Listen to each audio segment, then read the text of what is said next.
Hello, everybody, and welcome back to the Games Done Quick Hotfix. Today we are going to be showcasing two separate Pokemon games, Pokemon Sword and Shield and Pokemon Scarlet and Violet.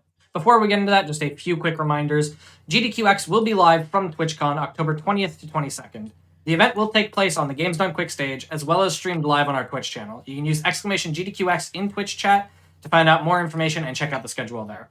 Also, Awesome Games Done Quick 2024 will be live in person January 14th through 21st in Pittsburgh, PA. You can use exclamation AGDQ in Twitch chat for more information. Also, you can go to @GamesDoneQuick on Twitter to let us know what you're hoping to see on the games list, or you can go to GamesDoneQuick.com for more information about the whole event. With that said, I'll hand it over to the runner. Let him introduce himself in the game. Yeah, thank you so much, Church. Hi, everyone. My name is T-Pat, Pokemon speedrunner by night, meteorologist by day. We're going to be playing Pokemon Sword, Isle of Armor, or the Tower of Two Fists, which is the first DLC area of the Sword and Shield game. So it just kind of asks the question, hey, what if we didn't become champion and instead just wanted to go join a dojo and get our black belt as soon as possible? So that's the category we're going to be running today. And we are going to get started in 3, 2, 1, go. Perfect. Well, that's kind of the little setup I had. I'd also like to introduce my commentary, one of which, Iron, you're going to be running just after me, actually. Yeah, hey everyone, I'm Iron. I do a lot of the later gen Pokemon speedruns. Super glad to be here. I have ran this category. I spent quite a bit of time on the routing for this, so I'm really excited to see T-Pat show it off. And yeah, looking forward to this entire 2 runs tonight.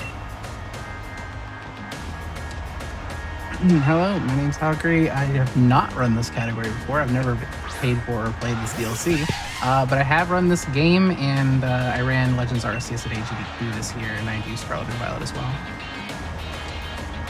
Fun fact, this is my 5th time on Hotfix, and I've run 5 different Pokemon games now, which I feel is kind of like a... Gotta be some kind of I feel like that's some kind of accomplishment, but I have taken pride in trying to be diverse in terms of the my repertoire in terms of Pokemon speedrunning, but I do focus on all the newer games.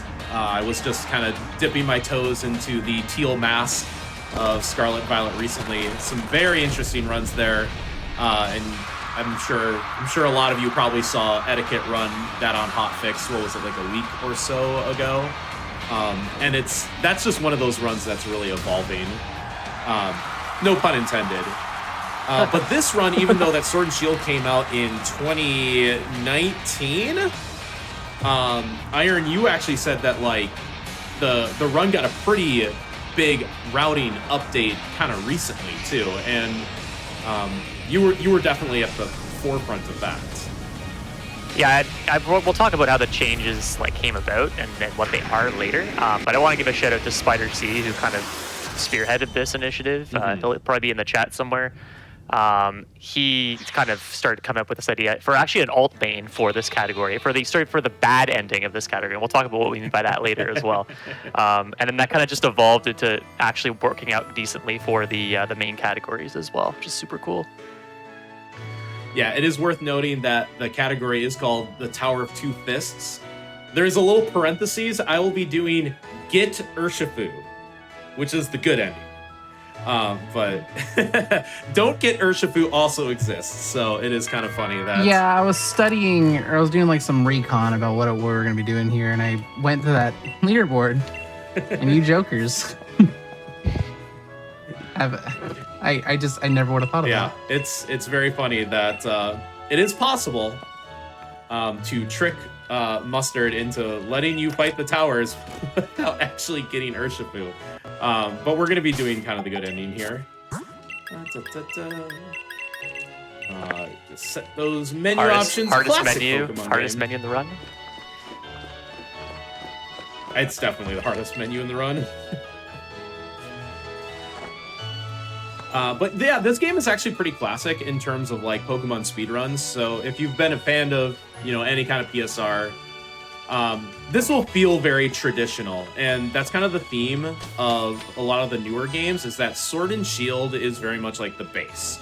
It's the game where it's in any percent, it's like fight the 8 gym leaders. There's a lot of routing behind like a ton of fights. Usually there's some odd like 80 fights in the game in any percent, and I think it's a little bit above that. And even this route feels mostly the same, especially through the first hour, and this is about an hour and a half speedrun, is that we'll be picking Sobble and just using Sobble and Drizzile and just asking ourselves, okay, how do we handle each fight in succession?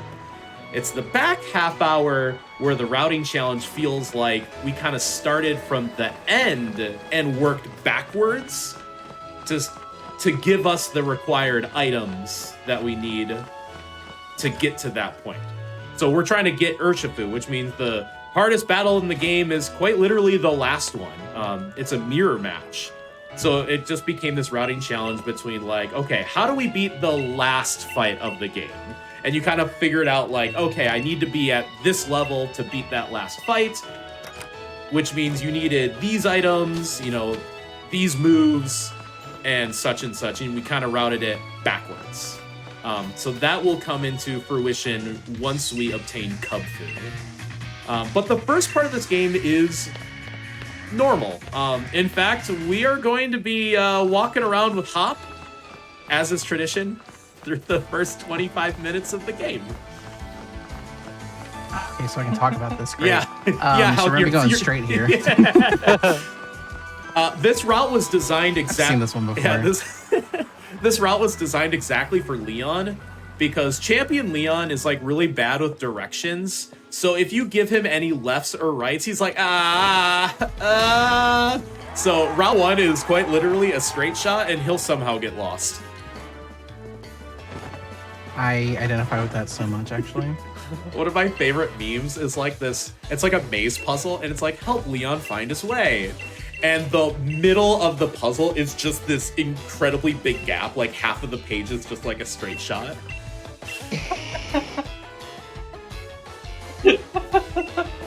That's amazing. Yeah. Just like that. Like the crowd, like they split down the sides, and I'm shook that Leon actually found his way from the train station to Hop straight in front of him. It's like the running joke that like comes up in this game. But if you've never seen Sword and Shield before, our rival Hop in the purple hair is the younger brother of the champion, and Hop is actually quite infamous. You're gonna hear about Hop even in Scarlet and Violet. Funny enough. Yeah, so my least favorite battle in the game, I'm not sure whether it's top 12 or 13. Don't remind me. It is. I think that's why it's infamous. We do pick Sobble. Sobble is the best for not only any percent, but this category as well. Iron, would you like to explain why we pick Sobble over the other starters? Yeah, I guess it's got kind of a good combination of good speed and good special attack, and also there's a really nice. And in this game, they kind of split up the TMs, which are the items that you use to teach moves. They split them up into TMs and TRs. So the less good moves are the TMs, which are the reusable items, and then the TRs are the really good moves, which are single use. So it's kind of a mixture of kind of the earlier and later gens of TM. Some in earlier gens they were single use, and later gens, in certain situations, they can be multi-use. And I like that mechanic where like the powerful moves were one-time use, but like you could craft them and get multiple of them. Yeah, and Sobble also gets like access to one of these moves. It's just sitting right in the way in the DLC area, and it's super good to have. It's not the most accurate move, which it's a bit unfortunate, but it does the job. And yeah, the Grookey is actually probably the fastest starter, which is the grass starter. It's the fastest starter to get through this first 25 minutes. The problem is it doesn't really get access to a really good move in the DLC area. So that's kind of why it suffers a little bit. And Score Bunny's move pool is a little jank. Because Score Bunny's more of a physical attacker, and its first move, Ember, is like special attack, so you're not even like using the correct good stat for Score Bunny. But yeah, so I mean, picking the water starter always feels so common, feels so default. And in this case, it does work because that TR that Iron alluded to is called Muddy Water, which is just to have access to that. And we set up rain in the overworld with certain dates. It just all works out just fine. My Sobble stats are a little low, but yeah, it'll special be attack passable. kind of low. Yeah. Yeah, it's gonna be 0 to. Yeah, I was gonna ask, in any percent, at least in like the public route, I think it's like 55% of Sobbles are runnable. What's the percentage here? No, it's a little bit more lenient. We want to be, ideally, I was looking for 14 special attack at level 6. I instead have 13. So my IV or individual value is a little bit on the low side. It's in the single digits. It's 0 to 9. Yeah, hit 14 there. And 14 there. Ooh. Did you say It's, no, we're just gonna deal with it. It's 0 to 2 now, by the way. Oh, man. So classic Pokemon talk. Every Pokemon's stats can has an individual value or an IV that ranges from 0 to 31. 0 is bad. 31 is great. This Sobble's special attack is 0 to 2. But It's not minus, though, it is is not minus. I did not get the lowered special attack. Funny enough, my practice earlier this week was minus special attack. In fact, it was adamant natured, which is not. It's not the worst nature, by the way, because if you're plus attack, you at least leverage plus attack, and you can save like a turn or two in the early game.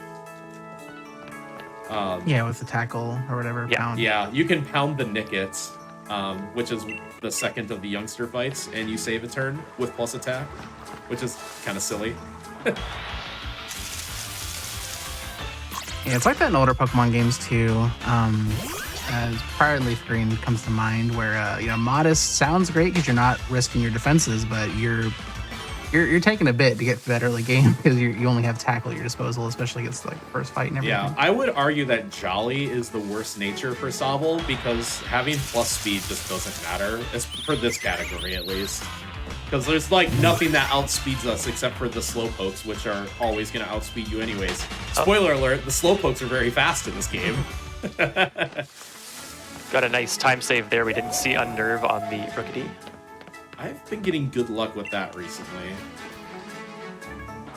Yeah, these are like the tutorial fights. Like the plot is the Wooloo. Oh no, the Wooloo got through this gate that protects people from going into the Slumbering Weald. I literally have it in my notes. I don't forget. Yeah, so fantastic storytelling. At the very beginning, they showed the Wooloo kind of bashing its head against the fence in vain, and we're like, oh, silly Wooloo. Silly Wooloo, you'll never go over there. No one. And then we hear a allowed loud in there. bang. Oh no, it actually did it. And then, so we go over there, and we're like, oh, this isn't so scary. There's like Scovits and Rookities. Like, no big deal. There's no evil Pokemon here. Yeah, everyone's tough until question mark shows up. Whoa! Who dat? Doggo! Oh! So we get the legendary encounter, but as Hulk said, it is. Hopefully your minus special's not gonna be. Hopefully your low special's not gonna be a Yeah, problem. you know what? there. I'll just use attack. Wait, no effect. You know, I heard a rumor that this legendary Pokemon was a fairy type. And fairies are immune to dragon type moves, so maybe its ability is that it turns your moves into dragon type moves, so you can't hit it? Question mark? This looks like fog to me. This looks like some real. And, this looks like some real, real BDSP fog. Oh dear God. Hulk, you wouldn't know anything about fog in your specialized video game. No, In the Hisui region. never. It's nothing about reducing accuracy. Well, if this is anything like my game, if you use Water Pulse, it'll never miss. True. We do use Water Pulse in this route. So, huzzah. Take that, video game. All right, well, I don't know what happened there. Well, I guess we lost.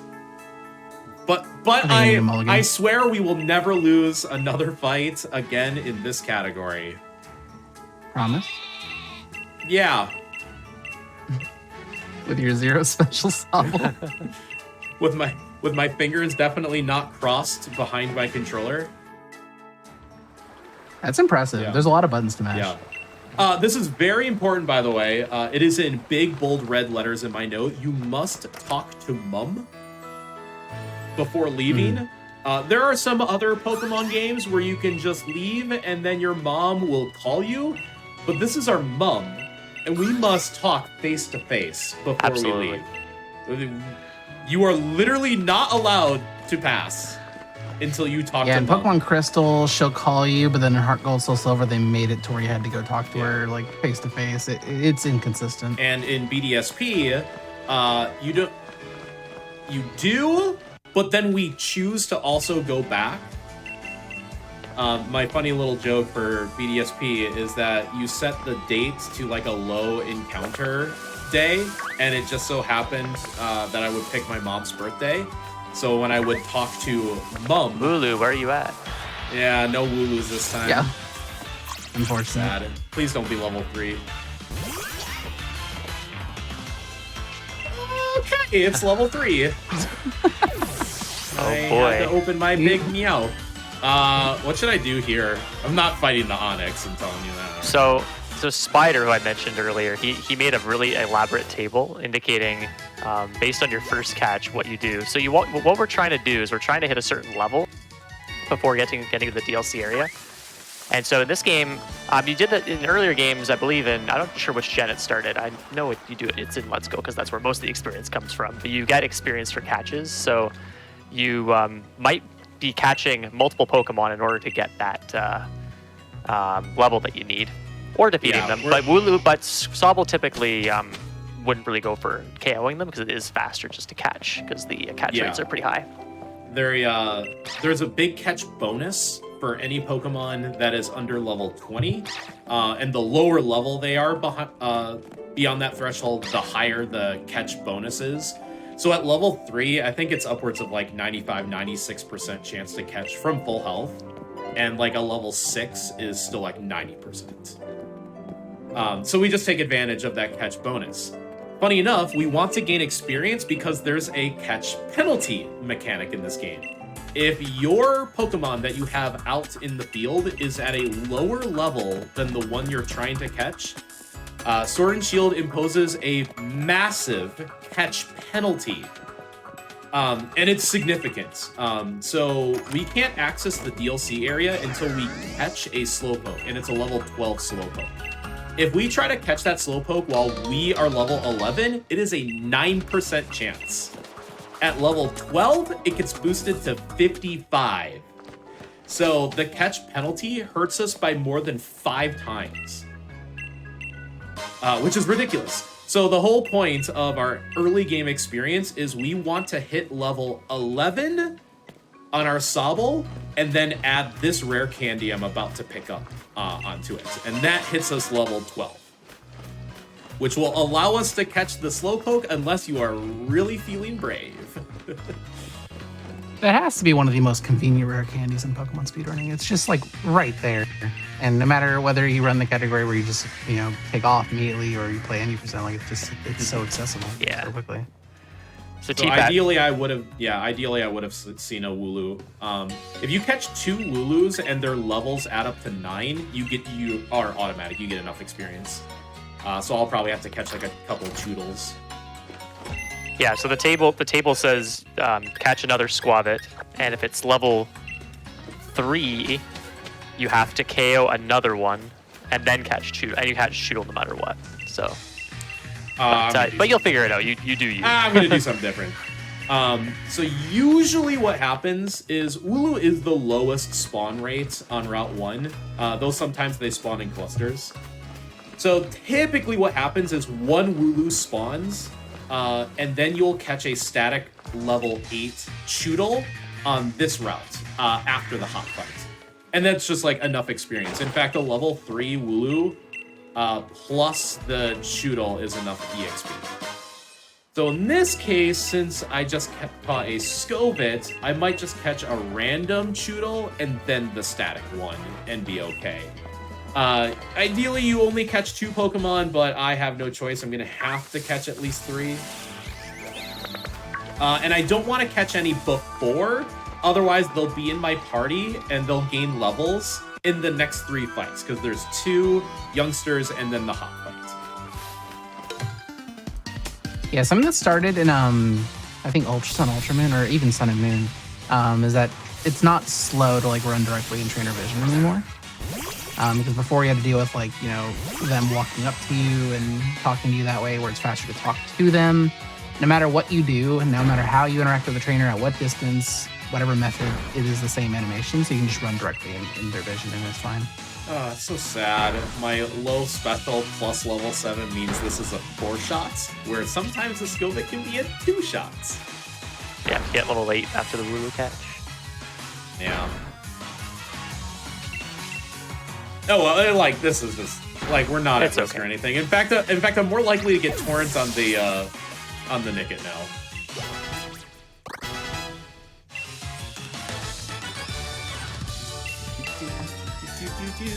I am stat tracking, kind of, but not, like, super intensely. Just keeping an eye on that special attack, really. We know enough. We know enough about what the level can do. Or what it can't do, rather. There will be some ranges, and I'm almost certain there will be some point in the next 40 minutes where I shout, "That was a range?" Like, just prepare yourself for that statement. If you get tired, I can do it. If the our special attack was low, it's going to go a little lower here. Yeah, Struggle Bug always drops it. This youngster is so annoying that it uses Struggle Bug. That's probably the reason why Grookey is the best, right? Yeah. Is definitely this part fight. of it. Yeah, it runs a physical move set and grass. So I don't know, it's grass types. That Struggle Bug has super I'm in effective attacks, and it probably Torrents! hurts a lot. Quick, somebody explain Torrents! when you're at 50%, 30% of your a third of your HP or lower, you do 50% more damage. Exactly. So, I do save a turn back on this Nickit, because it was a 3-shot instead of a 4-shot. Because I got damaged so much. Fun fact, it is possible to lose to this fight. It has happened to me. It is probably many other technically people. possible. It's The one thing I love about been a the while. Sword and Shield any percent notes is that like in the late game, there's like a little hall of fame for everybody that's lost to a certain fight. My name's just in that Hall of Fame for every single trainer in Oras. There's a reason why every time May runs or has somebody run Oras on GDQ, she has to mention me whenever they fight Wilton. Because I've died to Wilton more times than anyone else in PSR in Oras. Oh no, T-Pat, that is a grand contribution. Do you not remember that you were the one that discovered that Arceus Leafeon can use Calm Mind? The game was out for like 8 months at that point. We didn't know it had that move. That's right. There are some funny things that happen to me playing Pokemon games. We affectionately refer to that as getting T-Patted. Yeah, there's a fight where you're trying to lose in Arceus and you're 4 times weak. Well, technically 2.5 times weak. Actually, it's 2.25.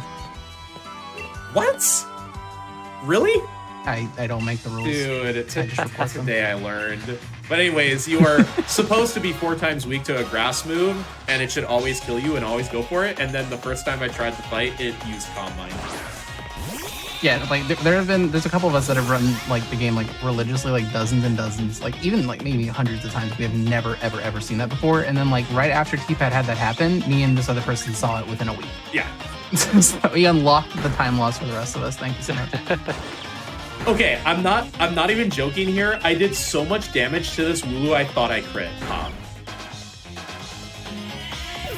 Okay, so this is the reason why Hop is infamous, is that really starting with Hop, every time you crit him or use a super effective move, he will tell you about it with some flavor text, like you'll see right here. Wow, you've really learned your type Walk next. so Nimona could run. Because you fight Hop 8 times in the any percent routes, and he does it every single time, these fights are now affectionately known as hop fights. And in Scarlet and Violet, they continued with that theme where Nimona also like tells you when you crit her or use a super effective move. But since you don't The professor even does it too. Yeah. It's so annoying. And there's a whole bunch of new and exciting, not only people, but Pokemon that will like visibly cringe when you crit them. Shoutouts to the Teal Mask speedruns where the 3 loyal Pokemon will like have flavor text if you crit or super effective them. And those are also hot fights, and they're not even trainer fights. They are just physically Pokemon fights.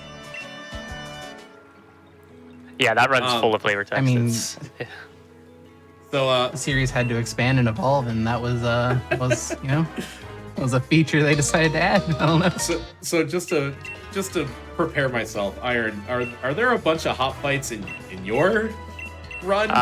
No, Or there are you won't be. dodging most of them?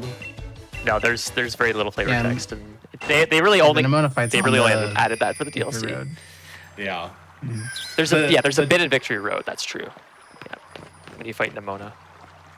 Yeah, it's wild. It's like the Victory Road, or not Victory Road, the Teal Mask. Like it's like 12 fights, and every single fight is a hot fight. And you don't even see Nimona in that category. Just like Hop trailblazed a new way to flavor text Pokemon fights. But Yeah, I don't think that happens in Arceus at all. yeah, that's Now that I'm Hop's thinking about legacy. it. Yeah, I don't think it does happen in Arceus because I can't think of. Well, first of all, you like lose to all the fights in Arceus. Yeah, except if we have for the like ability Benny to and lose, you bet we're Kamado. losing. So up to this point, like, it's all pretty normal, right? We're just doing the beginning of the game. Yeah, this is about it. As soon as we get to the wild area, you're gonna watch Hop get so excited that he just books it into the wild area, and we just like very sheepishly like just kind of like back away. In fact, you're very like you've undersold. Like you said, this beginning's just been like, that's about it. We're just doing that. You're kind of underselling yourself how hard you've had to carry the Sobble through this beginning. Oh, It has done you no favors at all. well, we got some catch RNG coming up, that's for sure. I wish this Choodle was static so I could guarantee myself 2 Choodles. It's not. Nope, that one disappears. In fact, it's already gone. At XY, they make you literally encounter a Pidgey for absolutely no reason before you ever get Pokeballs. It's the silliest thing. Ooh, Zigzagoon, Oh, that's a Zigzagoon. 2% encounter. If you're feeling really spicy, you can catch that Yamper as well. That's a static. That is static. That is static. But if you don't get the catch, it knows Nuzzle, I think. Oh, it doesn't matter. We don't I have guess to- you get a free heal anyway, but So this is the static Choodle. This one's level 8. So I'm just trying to hit level 11 so I can use my rare candy. There is also a very spicy strat that no one should ever do, and it's called Fight the Wild Area Onyx. You have a 50% Oh, chance to God. win, and you will just get enough experience. I'm just gonna catch the next thing I see. I'm just like just a shade away here.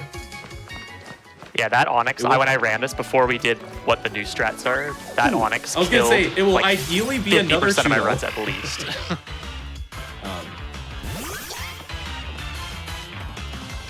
Yeah, and any percent you encounter the Onyx no matter what. Yeah. And for the longest time, like I didn't have the updated newest route, so I'm like, I'm taking 7 turns to die to this because it wants to curse all the way up to +6 on everything. Like I probably could have killed this. I wonder why the notes don't say to kill it. There we go. And then I learned. We just ideally want to catch 2 of the same thing because we avoid the Pokedex animation. Alright, back, please. The Pokedex. Oh, that reminds me. He's and Etchy ran this at RPG Lone Break last year, and they literally like had a tie where Etchy finished the fight like 20 seconds faster, but he had like I think he had something in his party that evolved, and that made the tie like an exact. That made the race an exact frame tie. That's hilarious. because he had to evolve and get a dex registration. Like and all on that. the Leon fight, it evolved. Yeah. Oh, that's yeah. hilarious. I think I remember So that. good. They like it was to the frame, like fade to black, Mhm. perfect. Oh, that's so funny.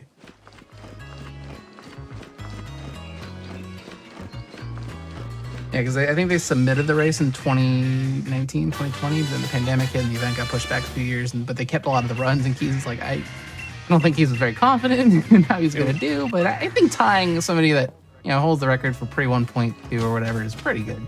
It was very funny. I was actually talking to Keys about that like last year. I was like, "Hey, you were supposed to do a race with my now good friend Etchy," and he's like, "I was," and it was like, "Oh, pandemic's really done a number on us, eh?"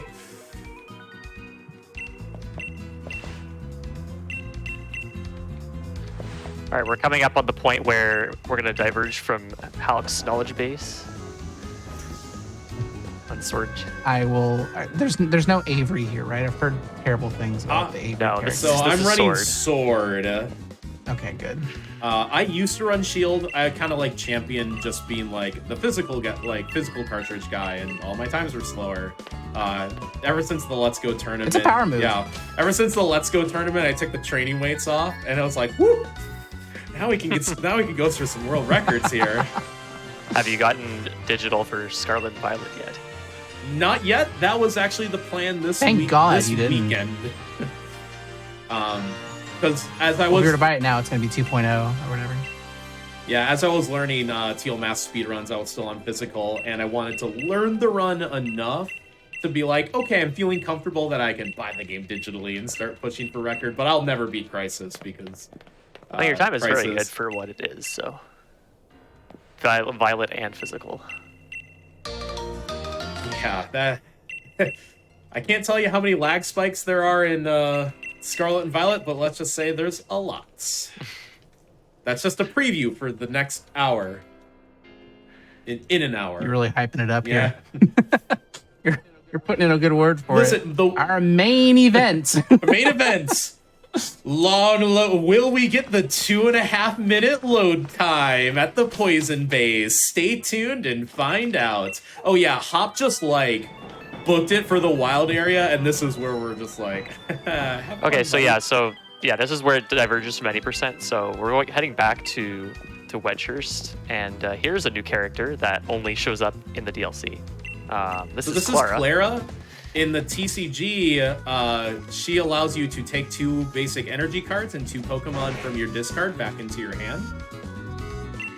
Good to know. This will be the first of many TCG references I will Wait, make. is this the knowledge I'm competing with? I can just say nothing about a character.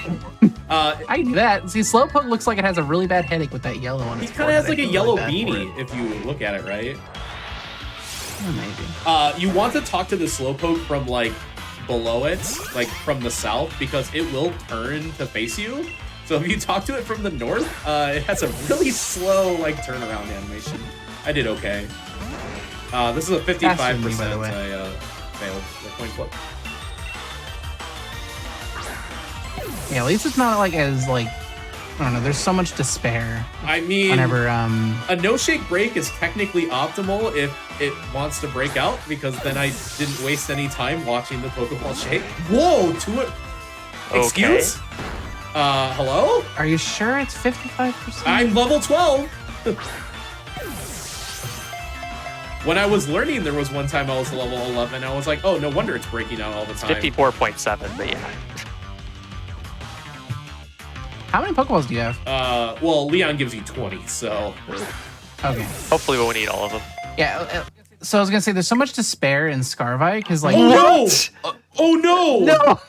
Oh no! No! Did you turn Odyssey? No. This is not the game that's supposed to do that. What? Oh no, we are back at the beginning. Pokemon, am I right? Let me think of how I want to do this. I was not expecting the game to crash. That can happen. I'm trying to think if I have a save file here, which I don't think I do. Do you have like a practice save starting like the DLC?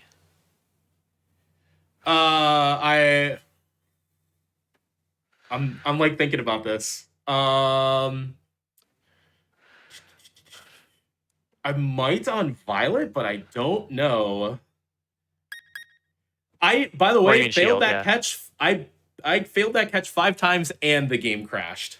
That was the key. It's just you get to a certain ball count and then The slowpoke absolutely refused. It was like, no, I'm taking the ship down with me. Huh. Well, I guess I can say that that's never happened before, and I Say the line, T-Pat. Say the line.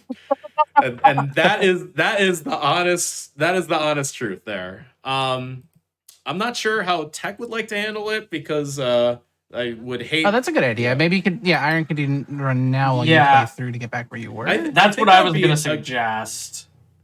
Yeah, I think it'd be a good idea to switch over to Iron's run, and then we'll meet back with me.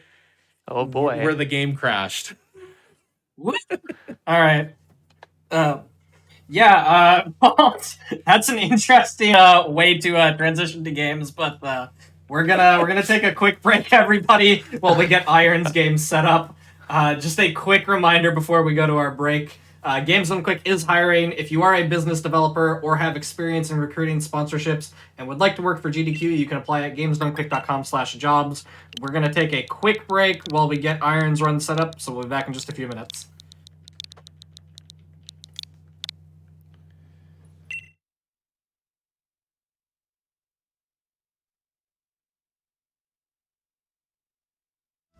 Hello, everybody, and welcome back to the Games Done Quick Hotfix. We are back with the second half of second portion of the Pokemon Sword Run. I'll hand it right back over to T-Pat, and we can take it away from thank you. Yeah, thank you, Church. We're going to pick up right where the game crashed and where I definitely auto-saved and definitely didn't get some higher stats on my Sobble, but we will resume the run from whatever time we have left off it in 3, 2, 1, go. All right, how many resets did it take for this Sobble? This was actually first. Okay. It's not like crazy. It's just neutral, but a little bit better. It's just not 0. It's not so my Sobble is not 0 to 2. It's like 10 to 17. Very or something. high bar you cleared there. I'm proud of you. So here's the Sobble. Here's the Slowpoke that we left off in. It's a 55% chance. If you're just now tuning in and you're like, wow, this is a really strange part. Oh my god, first try. First ball! And the game didn't crash. Wow! Woohoo! But yeah, if you are very confused as to why we just started a speedrun by catching a Slowpoke, yeah, my game definitely didn't crash an hour and a half ago. Just don't worry about it. Actually, this is actually just... Listen, if Iron can start at the school, I think I'm allowed to start at entering the DLC area, right? Yeah. In fact, this is actually the perfect part for it. 3, 4, going to the Isle of Armor now. And yeah, so like we did like the normal beginning part of the run. We talked to Hop and fought him a couple times, and Wait, you said you're going to the Isle of Armor? Was that didn't I say I was going to the Isle of Armor? Oh no, I went to the wrong DLC area. Oh no. Oh no. I'm not in on the bit. Man, no, another mistake. I must be like a rookie at this game. Must be, yeah. You're certainly the person in the call that's actually confused as whether or not you meant to do this or not. I'm still waiting for the punchline here. You know, it's okay. Call me crazy, but I guess since we're here, like, what if we just did like some things of just being here? Okay, I can. Like, we're not going to change the category. I'm not doing Get to Calyrex, but I mean, I just figured the Crown Tundra is a beautiful place, and is like one of the only times you can experience snow. Winter is the best season. It sure is. It's somewhere in the distance. It's not Ed Sheeran, but Mariah Carey's theme is getting ready to play in the credits. Plus, I mean, this is like one of the best characters. Maybe we'll just turn this into a fast, casual playthrough. But who is this person? And why do I need to know who they are? Yeah, this is Peony. He's actually the brother of the Pokemon League chairman, Rose. Get it? Oh, no way, I Rose didn't and even know that. Peony. They're both named after flowers. Oh, that makes sense. Yeah. Today I've learned And they both have Copperajah. And he was like, "Hey, I was a gym leader back in my youth." And whoa, level 70. Level. Oh no! at least his defense is down. That's not good. Oh. At least he didn't like warp me back anywhere weird. At least I didn't let you cross the wild area. That'd have been tragic. So it's actually kind of funny because we just got finished watching the Scarlet Violet run, and Iron, you remember like what you did like the first part of the run? Yeah, picking up a lot of candies. Yeah, but like this game came out like 4 years before your game. Well, hey, there's a full restore here. That's something, right? Ooh, let me pick up this hidden item. Hey, an experience candy. Oh, what do you know? Not the good one though. Maybe I am in the right place after all. So you got what you're telling me is Okay, the yeah. collective runner base of Get Urshifu. They got inspired by the Scarvi routing and thought, what if we did this too? Yeah, we went into the future. We had a time machine. Okay. Yeah, it is actually incredible that we kind of took a page out of the Scarlet Violet handbook and said, "Whoa, experience candies? I'll take some of those." It just so happens that experience candies can be found in the Crown Tundra, but only in the Crown Tundra. The big difference here is that these are RNG based, so they are not guaranteed mediums or larges. There's only one that's a guaranteed medium. That's good. Yeah, let's hope for a Dynador here. That'd be huge. Nope. Unfortunate. Yeah, so most of them will have just like a percentage chance to be a medium, small, or extra small. Okay, 3M so got far. another medium there. 3Ms and an S and an XS. So 2 of those item pickups, I was hoping for a 10% chance for a Dynador, which I could just trade in for a large candy. It did not work out, but there is one candy, and this one's extra special, because not only could it be extra small, small, or medium, it could be large or extra large. See? Yes! I got it!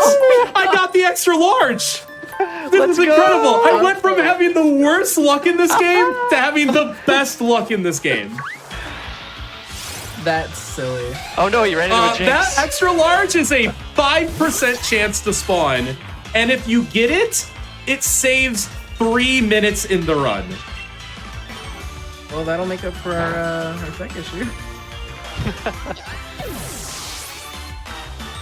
By the way, that is why I have world record in this category, because I was lucky enough that that spawn was the 5%. And it is now that as well. I don't know if this is in the same video on YouTube or whatnot as the Scarlet run or the Violet run, but XS is like 100, S is 800. Come on. We did talk about M's and XLs and Scarlet or Violet, whatever.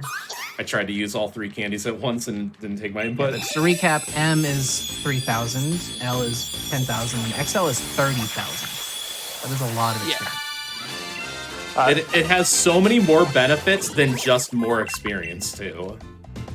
Yeah, we'll talk about that when we get there. Also, Okay, I guess I'm just matching the medium candies. so if T-Pat got a bit unlucky there, he got a medium or something. He'd have to either kind of do some weird strats with killing Lysies. Hopefully not. Hopefully he had something else in the bag. There's another area in the Crown Tundra you can get a lot of potential for a lot of large candies. So that's a place you could technically go to. But the nice advantage here is because he only needs to put the extra large candy on his Cubfu later, he can put all 3 of those medium candies on Sobble, which means all the fights Sobble does will be much, much safer and easier. Which is super, super good. Yeah. My backup plan, by the way, was to do the old date flipping trick. Oh, yes. Where that's an you option. would go into a active raid den, try to connect to the internet, and then switch your date. In my case, I would actually switch the year so I could keep the same date, but it would count as like being rolled over. And then those most of them respawn, except for the guaranteed medium, weirdly enough, is the only item that doesn't respawn. So I would at least get another chance to collect all of those items again, including that large, extra large chance. And then the backup to that was, if I get 3 mediums, that's almost as good as a large, and you can handle that for Cupfu. Yeah. As long as you also have a few saved for Sobble. Like, if I had 5 medium candies, I would be just barely good enough. I'd be much happier with 6. Is the Crown Tundra also where the Dynamax adventures are? Correct. Okay, so it's interesting because any percent has a with DLC category sub extension as well. So it's interesting. There's more than one category that benefits from a trip to the Crown Tundra. Yeah. Funny enough, it is faster to beat the mainline game by going to Dynamax Adventures and taking the detour. So Dynamax Adventures is one of the most fun things Pokemon ever did in a game. And it's kind of like you take a rental Pokemon, and there are like there's like 4 layers of Dynamax Pokemon, with the 4th being a legendary. The first time you do it, it's always a Suicune, and then you get to take one of the level 60. Actually, is it 65? I think it's a level 65 Pokemon. You just get to keep one at the end of Dynamax Adventures, which is insane because remember my Sobble was level 12? Yeah, we would just have access to a level 65 at that point.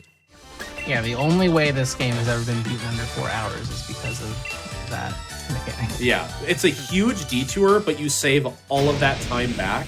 The fastest thing to do is to take the first Pokemon that you see and then try to die in Dynamax Adventures instead of completing it.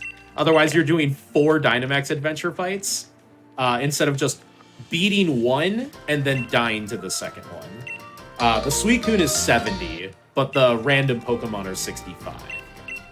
We don't do that here because there's less game to benefit from doing that, and because we already got extra candies for Sobble.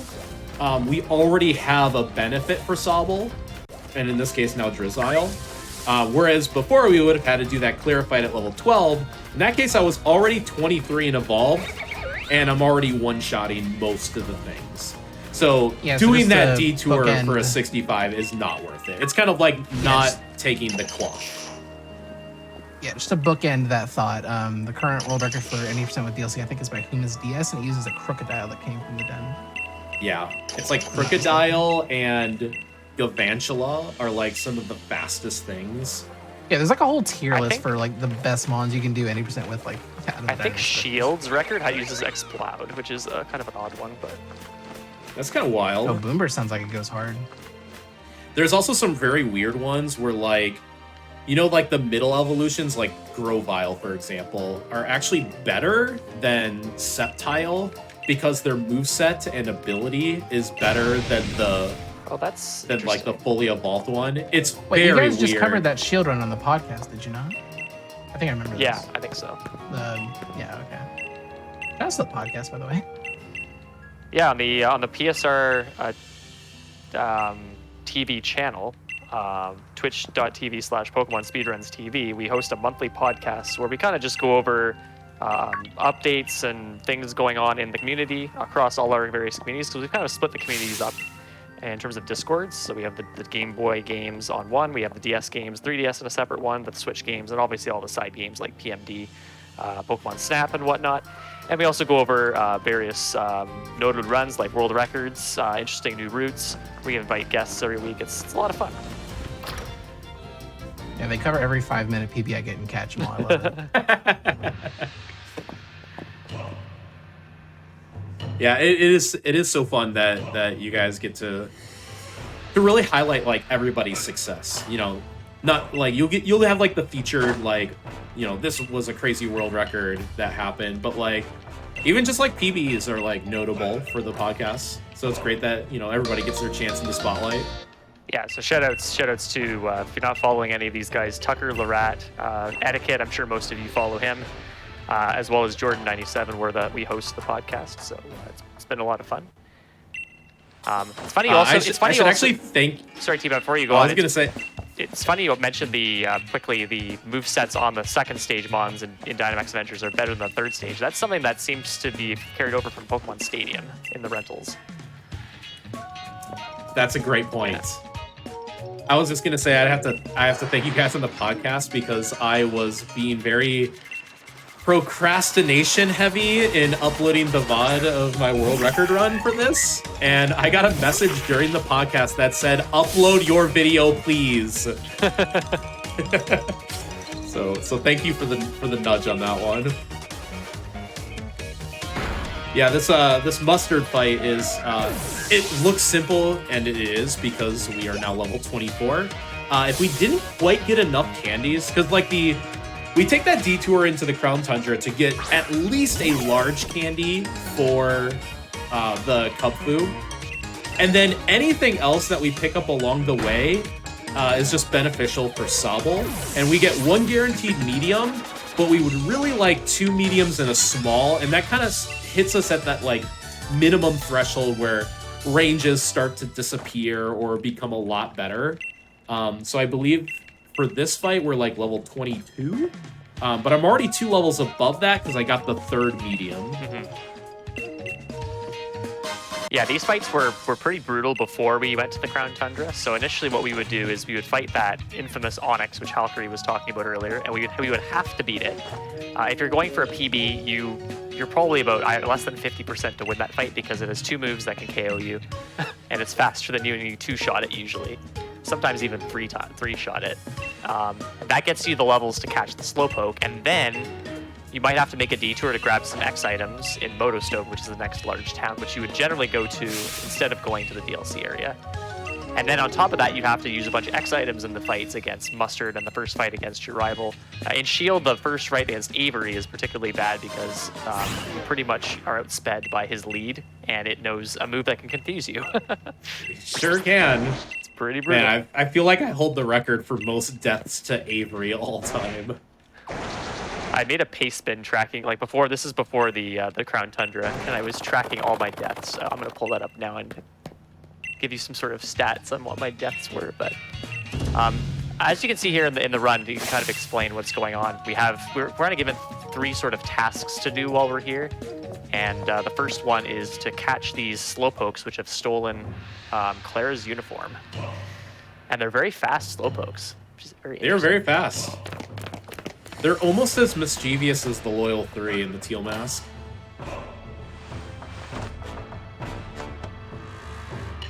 They are certainly very fast, and you will see how fast they are in the overworld. They are not just fast in game.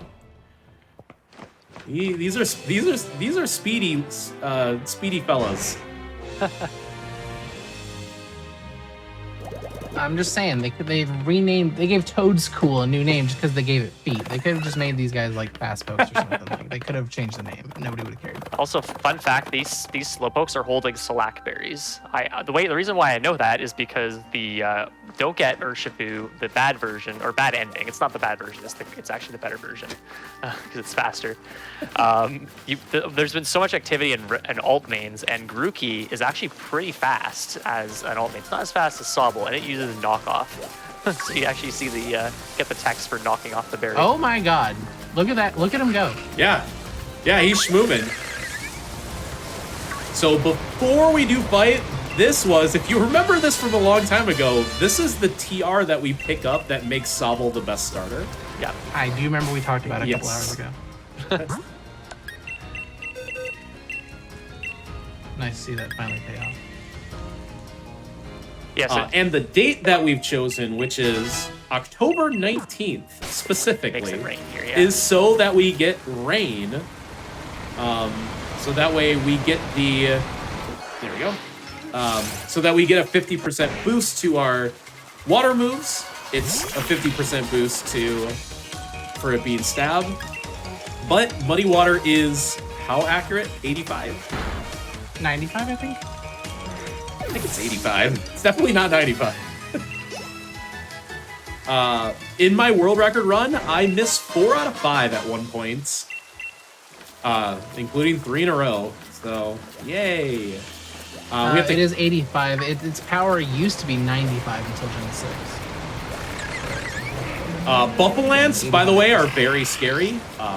Please dodge the Buffalants. They will run you down. Yeah, I always wait by the Quagsire because he's just a giant mushy friend. See? He even says he's a friend. He, like, acknowledges you, and he's like, yo! You're like, don't worry, we're Hey, Sword and Shield has the Wooper house where all the Woopers are like, yo! Okay, so Muddy Water is effectively the headbutt of this category. I got disabled and put to sleep. That is. Oh, and you don't have any will... chestos or weakness. No, so we just have to wake up and walk now. Water Pulse is just a 2-shot, but yeah, that was unfortunate that I got Yawn into disable. Okay. I KO'd him anyways. I'm level 24, so. Thanks, not zero special drizzle. Yeah. And thanks third medium candy. Yeah, so just to go back to like the amount of runs that died on Onyx, so I was looking at my stats for Don't Get Urshifu, and 60% of my runs died by Onyx, so either to bad stats or the Onyx itself. So, and that's before the fun stuff.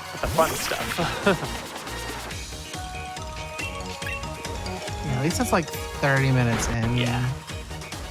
Or so. Like in Starfall, like you have to play for like 45 minutes just to, see if you lose time on the team Starf grunts in the school, and see if you get how many turns you get on Nimona before the school. It's rough. So those are all 3 of the Slowpokes. Obviously, it's kind of challenging because you gotta know where they're going. I'm gonna fight this Malamar, probably for experience.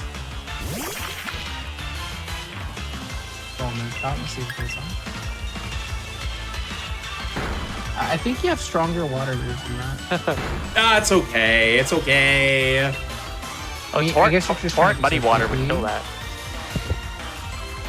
Probably. I got hit with Psybeam. Oh no! Oh no, I died!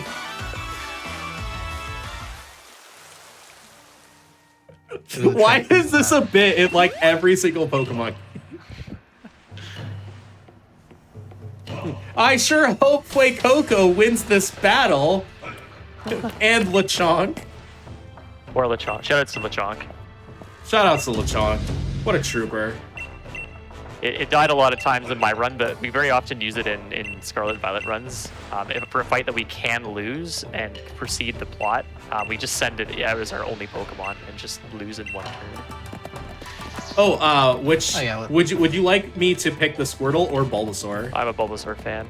Bulbasaur. Okay. The old route, to my knowledge, for Sword always picked Bulbasaur. Yeah, it in fact was Bulbasaur emote here. GDQ Shen. Yo, GDQ Shen. Oh well, then we have to pick the Bulbasaur. Yes, the old route on Sword, it was required. It was mandatory to pick Bulbasaur because there is a fight that sets up toxic spikes, and Bulbasaur can basically soak those up. But since our Sobble and Drizzile now is at a much higher level than the older route, we actually just tank, plus we picked up that full restore in the Crown Tundra. So you are allowed to pick either one, and on Shield there is no toxic spikes because of the different rival. So you could go either way. Plus, I mean, catching a Bulbasaur in Let's Go is also... You have a blessed run if you pick if you get a Bulbasaur in Let's Go.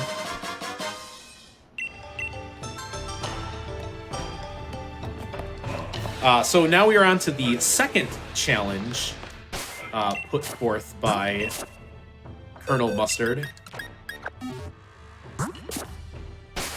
And that is to gain find some Max Mushrooms to be used for some Max Soup.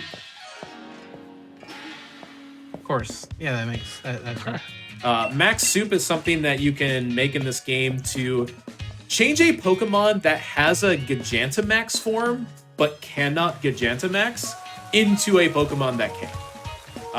In fact, there was a whole anime plot. Gigantamax? Yeah, it's the G-Max. Okay.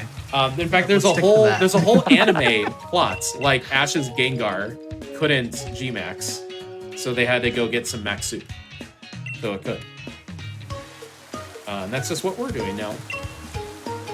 Mustard is kind enough that instead of death warping again, he actually brings us like a third of the way to where we need to go.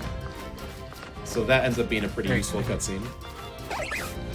Yeah, I love that the NPCs in Sword and Shield are nice enough to take you to your destination. Like we brushed on it, you know, like yesterday when we were in the beginning of this game, that you die to the Onyx intentionally so you can go to Motostope. It's faster than walking all the way there yourself. Oh, I'm salivating at using this extra large candy. And no joke, the best part about that is that every Cupfu is runnable now. I don't have to worry about speed. That's huge. So yeah, it's at the point now where like this category is also obviously very fun to run, no matter what your skill level is. But if you want to get record in it, you have to get the extra large candy. And it's gonna probably be like even like top 3. You need the extra large because the large candy is great, but you just don't get as many levels, and the fights are slower. And there's also one benefit which we'll touch on later when we get to Cupfu, which saves quite a bit of time as well. Mm-hmm. Yeah, thankfully, if you do want to grind for world record, it's not like an unattainable record because the route that I use kind of assumes that you could get either or. So it kind of leaves the option open for getting the large or the extra large. So I go around and I pick up all the candies and I'm like, I didn't get the Dynite ore. I guess I will attempt the large or extra large pickup, and then I get the extra large pickup. So if you want to purely go for record, you can skip like a handful of those item pickups and just book it for the extra large candy and go get it, which would put you at a significant advantage. By the way, one of my death warps, I got roared, and thus you don't get death warped. Okay, I think I was watching that. It is very funny. So this is Clara 2. Because I am at a decently high level, I can go for some Muddy Waters, and I hit that one. Oh, this is the part of the game where in record I missed 4 out of 5 Muddy Waters, so there is still plenty of time. So if we, theoretically did not crash into Slowpoke, this would be a world record pace run. It'd be close. Oh no, you'd still have the 0 special drizzle. Never mind. Yeah, but I would have the 3 medium candies, and that would cover for that. But it was a different save file, so those candies would have been different. Oh yeah, true. Right. The Slowpoke crash was just RNG manipulated. Exactly. Yeah. I can't believe that happened. I'm sorry. Yes. If there was any other time for it to happen, it would happen here. It's quite funny how the game that's most infamous for glitching out and lag and stuff didn't crash in this event. I have only had one Scarlet crash like ever since I got it. Like I don't have all the crashes everyone else. I think that's the first time I've ever had a Sword Shield crash. That was wild. They just wanted you to say the line. BDSP They did want me to say the for line. sure. It's uncanny how often when you do GDQ anything, you have to say the line. Like it's almost like we script the show. Oh sweet, Bulbasaur is gonna get some action here. Oh right, Sandshrew, we're super effective against that. That's a type advantage, yeah. Type advantage. You learned your type matchups, right? That you know what? Hop taught me that. Does it have a grass move? Yes, I have. I was mashing A. Oh yeah, turbo. No, I got hit with rollout. Man. I'm impressed it hit rollout. W. Let's go, Sandshrew. You definitely want to see that.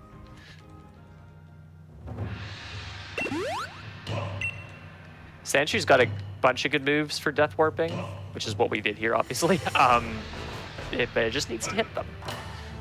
Really enough, Torkoal is the worst. Torkoal, yeah. Yeah, Torkoal's bad. Torkoal has like curse. Oh, so it's just like Onyx. Yeah. I'll feel right at home with that. So that was the second challenge. We got the max mushrooms, and now we're gonna make some max soup. But wait, Clara went above she and should beyond. not be turning away from that pot. It is done. It is like the lid is shaking. Why are we distracted from our cooking? Claire is so intense. Whatever's in there, it's done. No, use my max mushrooms, she says. We are at step 9 of 10 of cooking this And thing. You everyone's want like, us to change the fine, ingredients? okay. So we do. So you can just switch out the ingredients after they're already cooked. No, they didn't take our max mushrooms. We did end up using hers. So Mustard is like, hey, you know what? You can just keep those max mushrooms. What's she cooking? That will come in big time use very soon, in fact. No, what was she cooking before Clara walked in? Oh, I don't know. That lid was going crazy. That might have been. There was something in there that was... Yeah, maybe the max mushrooms are the last thing you add to the soup. Maybe. Oh, here. Oh, the The creme Chromatic. This thing is Chromatic. awesome. I love it. So some of I love the those alt mains that we do for the don't get Urshifu category, pick up a bunch of random items in the chromatics. The way it works is you make you combine 4 items and they have a point value, and then the first item you use is associated with a type. Well, they're all associated with a type, but the first one you put in makes the item associated with that type, and based on number of points, you get different items like really good TRs and stuff. And so it's not completely RNG. Yo, today I learned that's no, crazy. it's completely intentional. I'm telling you. So for the reboot alt main, which is the fire starter, we grab like Blaze Kick from that thing, or like Flare Blitz. Oh, that's incredible! I love the Cramomatic. Plus, it just looks like a Cramorant, which is a very good Pokemon to begin with. Spit innocently, baby. Actually, Cramomatic is a very good card in TCG as well. It's right. We have to get back on our TCG joke grind. Yeah. Yeah, Cramomatic is you feed it any item card, and then you have a 50% chance that you can get any card you want out of your deck. It's very powerful. Well, given that is the card description, I understand why you thought it was RNG. Exactly. It is a coin. You have to win the coin flip, but yeah, you have to generate the random number yourself, but still, same concept applies. And if it doesn't work, you just cross fusion strike. No, wait, that's not what it is. It's whatever Genesec's ability in TCG is. It just allows you to draw cards. Anyways, Clara, the third task is, since we are the only two that actually passed the second task, we have to fight each other. But Clara's kind of a cheater, so she was like, haha, watch your step. I put poison, toxic spikes on the field. Oh, whoops. The Bulbasaur's out. I forgot to switch. That's okay, I can either actually, or is this... No, I actually just forgot. You say I did. You broke it. I did save right before. I could just reset, or I could just. You've lost my trust. I had to ask. No, this is recoverable because I didn't use any of my items. I was like, wait, this is the wrong Pokemon. I hope you need that $40 you lost. Yeah, I sure hope I do. Dry run. Whoops. Good scouting. I should. Yep. Okay. So actually, Clara wins. Take my input. Oh, is this the fastest route for Don't Get Urshifu? There we go.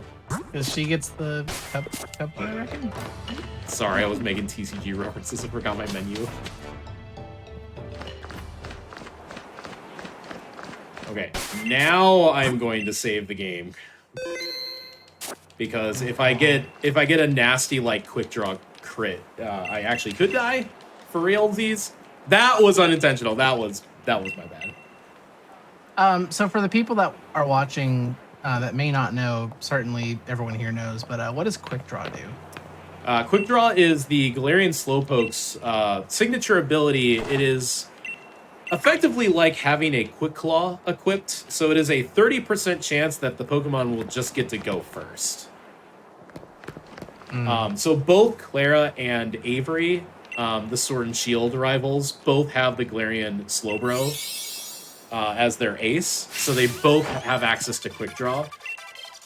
So essentially, if I'm at low HP and it rolls the 30% on its ability, it could kill us. Could. Thankfully, the route is much safer now, pending that you lead the correct Pokemon.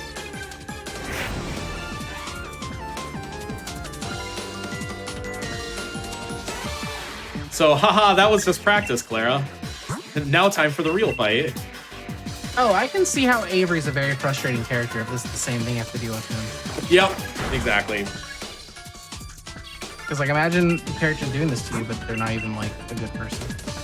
Avery's cheating mechanism is not all that much cheating. He just sets up, like, psychic terrain before the fight.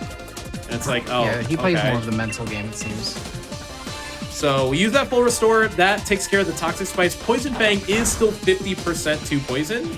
And thankfully it did not. Whoop, no. Waterfall. Okay. I wanted to make sure I didn't Dynamax too early.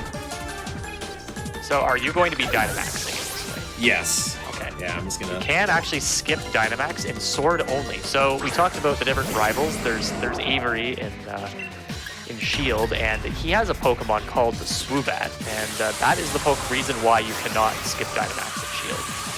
Because its ability is unaware, which means all those stat boosts that we set up, the Max Mushrooms, they're pretty much, their effect is null when you're using an attack on a Pokemon with unaware. So you actually do need to Dynamax to kill it. Yeah. Thankfully this is completely safe now because I did not get re-poisoned by the Skorupi. Poison Fang, 50% chance to poison. So if I did get poisoned, we would ignore it and just take the poison ticks. And then we would be like a quick draw crit range. Hey, I crit Claire. I wonder if she'll talk about it. Or maybe we'll be spared. Hooray, we were spared. Yeah, not a full hot fight. If you crit Mustard, he will tell you, by the way. Yeah. I wonder if Mustard's but by the way, the the Max Mushroom, if I did get Quick Draw here, it's funny because Quick Draw's ability activates before the Dynamax animation, so you get to like sit here in dread and be like, oh, I'm about to get hit. The Max Mushroom, by the way, is an Omni boost, so like in Ancient Power, if you got the Omni boost, you get a +1 to every stat. And we set up 2 of those, so that way we can outspeed and outdamage everything. And even then, we still want the Dynamax and the Rain boosted power, because using a water move, using the Max Geyser, sets up Rain. So you can see, like, if we got all those poison ticks, we might be at risk of dying. But again, I'm a much higher level than I would normally be. Thanks, Drizzile.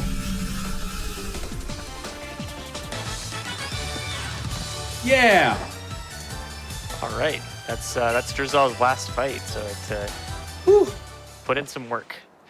I can't tell you how many times I died to Avery, because in the old routes, when I was pushing for 130 in this category, you have to do the Dynamax and Torrent strats, and you would need deep Torrent, because when you would like Dynamax out of it potentially, so you would want to be like full on red bar, and then you would just see Quick Draw, and it's just like, well, run over. Much safer. I assume Urshifu is split by Sword and Shield too. It's not actually. Just like any percent is. It's not. Oh. No, I think these are just on the same. Yeah, it's the same leaderboard. Technically a bit faster in Sword, just because you can skip the Dynamax in Sword. Yeah, with the candy route, it's just so powerful now. Although I wonder if you... It really evens out a lot of the issues that the 2 routes had between each other. Well, I guess in theory, if you got a lot of candies on Sobble, like an absurd number, you might be able to skip it, but then you're just losing time to getting extra candies. So if I only got a large candy, I actually would have saved right before obtaining this Cupfu, because the most important stat, the most vital stat, is speed. Because the last battle is against Mustard's Cubfu, so it's a mirror match. And Mustard's Cubfu is level 30, and we obtain our Cubfu at level 10. And there are only the 4 tower fights between now and Cubfu, or now and Mustard. And that's not enough experience to be able to win. So if we got only the large candy, we would get to level 20, and that would be acceptable. Since I have the extra large candy, this Cubfu is going to go automatically to level 29. So those 9 extra levels makes every single speed stat runnable. Plus it's a legendary egg group, so it had a 50% chance to be a perfect speed anyways. Make sure I use it on the correct Pokemon. Yep. I teach area. I have to actually scroll into my notes here because I haven't done this. Let's see here. It's Aerial Ace slot 2. We actually take advantage of Aerial Ace. We don't do that in the other one. Not Headbutts. Yeah, it's an XL only move. And we do want Brick Break. And Brick Break is also an XL only move. You do not get Brick Break with level 20 strats.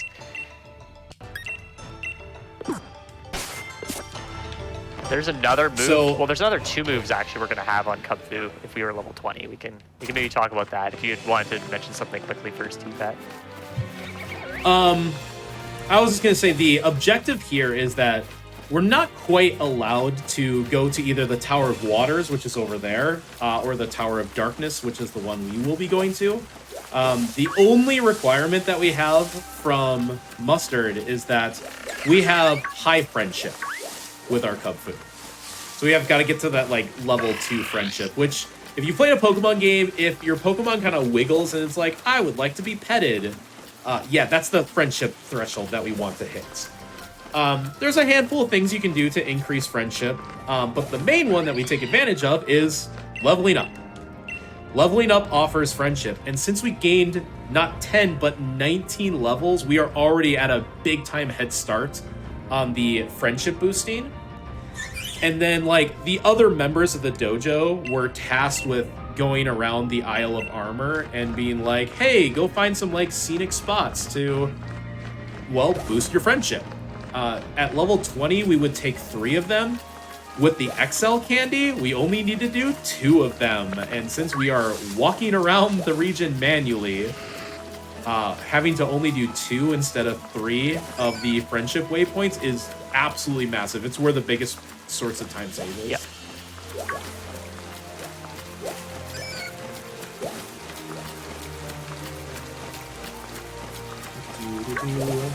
The moves we would have used on a level 20 Cubfu, we would actually equip an item known as a Rocky Helmet, to which opponents that hit us with contact moves take 1/6 of their health in recoil damage. We use that to our advantage to knock down the mirror match Cubfu's health. And then we would use like an Endure reversal strat to win. But we do not teach reversal. Instead, Aerial Ace is good enough. And we didn't even have to pick up the Rocky Helmet either. That is just how unbelievable the XL candy is. So instead we use Brick Break because we have access to that over Rock Smash, which is just more powerful.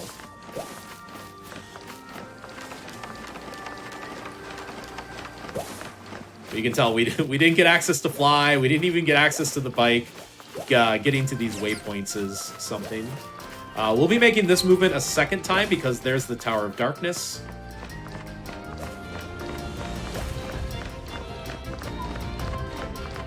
Oh yeah, somebody was asking in chat which tower we're actually going to be doing. Yeah, so since Cubfu is a fighting type, it is super advantageous to fight the Dark type tower where we have the type advantage. Thanks, Yep. Hop. The Tower of Waters is faster to get to by quite a bit, but it's just not as viable from a fight's perspective. Yeah, it's 2 or 3 turns slower, at least. This is super important that I do this now. While T-Pat is trying to level up his Bulbasaur on this Lycanroc here, there is... Type advantage!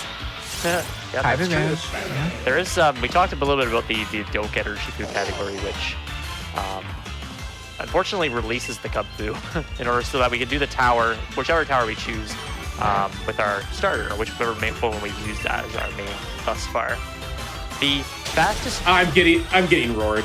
Oh no, no! So this happens in World Record too. Roar, you do not Death Warp. It just ends the battle. And that Lycanroc is gone. Hey, buddy. That's not what I wanted to fight. Can I death warp on this? I'll give it a chance, I guess. Full smackdown. Okay. Okay. Yeah, I recommend using the rock and roller from now on. I think Strats live right here. I don't know. Never before. That's the I will say that's the first time I've ever death warped on the rock Say and the roll. line, T-Pat. That's never happened before. There you go. Alright, let's put back in the party correctly this time. It's really silly because even in Arceus, where I've seen everything, I found a way to see something brand new during the GDQ this year. Yeah. One of the tangles got stuck in the blue tumblestone crystal, and I've literally never seen that happen before. Yeah, dark type Urshifu, aka single strike. So make one more TCG reference. I do think it is funny that we basically use Inteleon and Urshifu, and to anybody that knows anything about the meta, that is a deck. In fact, Etchy mains that deck right now, the Inteleon Urshifu. Unfortunately, it is actually Rapid Strike Urshifu. Actually moment. It's Rapid Strike. But that is not actually Single a Strike. cub food, so it actually doesn't matter anyway. Yeah, we just use the pre-evolutions because we're using Drizzile Cubfu. Don't worry, one day they'll be in. If you squint hard enough, it kind of looks like a rapid strike. One day they'll make it to Honolulu, aka Alola. Please do not chase me down. That might be the static one, which doesn't chase, but there's some that are fixed spawns, and those ones don't actually chase that. I think it's the random. Okay. But yeah, so It still freaks me out. Everyone say hi to the. Sorry, just to finish my thought about sort of when I was talking about don't get Urshifu. The fastest route right now is Sobble. However, there is a runner, Japanese runner, I don't remember who it was it Shua? That actually beat, at one point held a record with Starmie. And so what you actually do is you catch a Starmie, which is near the entrance of the Isle of Armor, and you run that, and it's a high level, and Starmie's just awesome. It's the main for Let's Go. It's really good stats. It gets access to Surf and Psychic, and you actually go to the Tower of Waters because you have a type disadvantage. Dark types are strong against Psychic, and Psychic does a pretty good job against the water types. So it's very, very interesting. The problem with that route is in order for it to compete with Record, you have to actually catch it with effectively using under-leveled strats, which is quite interesting.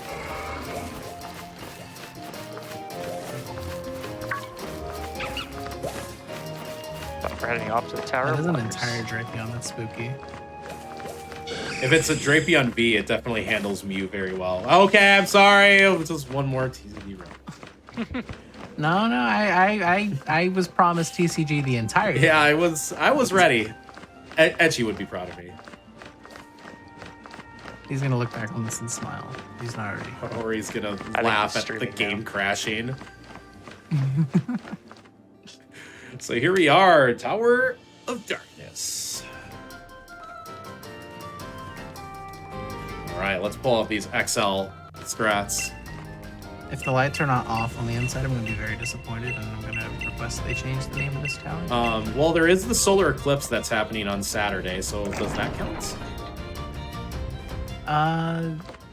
No, this is a scan. It's completely illuminated. The lights are out. They just have a little candle in the background for light. Those are very powerful candles.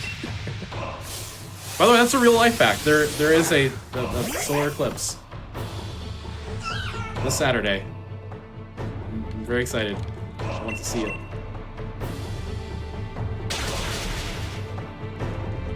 Who would think that the Pokemon nerd is also a science nerd? Whoa.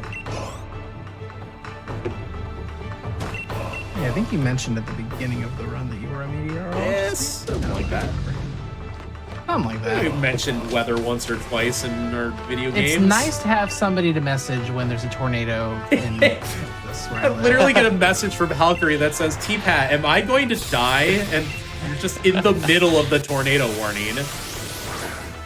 By the way, these fights are way more trivial as XL Kung-Fu.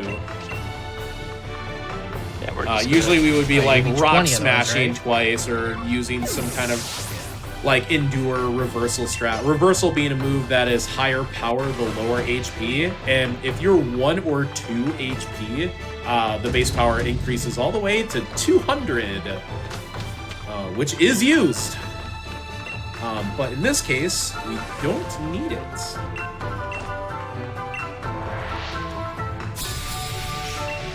This Inkye can be arranged. It's like the only thing. Does it have topsy-turvy? I don't think so. That would frustrate me greatly. Topsy-turvy is so annoying. Luckily, you don't even raise your stats. So it's fine. The opposite of 0 is 0. I'm gonna save for mustard just in case, because I don't want to be crit by aerial ace or something silly. Definitely good call. The only thing that really scares me is that the max mushrooms is like an incredibly valuable resource. So like if I weirdly lose to mustard and use the max mushroom, I'm not even sure where I would get a backup. Now you do have autosave on. I do have autosave on this time. I did see the saving text at the top right.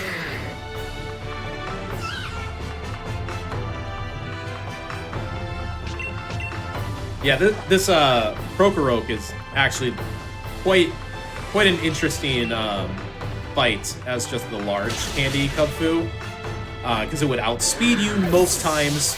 So you would want to heal in such a way where you take a hit and then you just reversal off of it instead of enduring.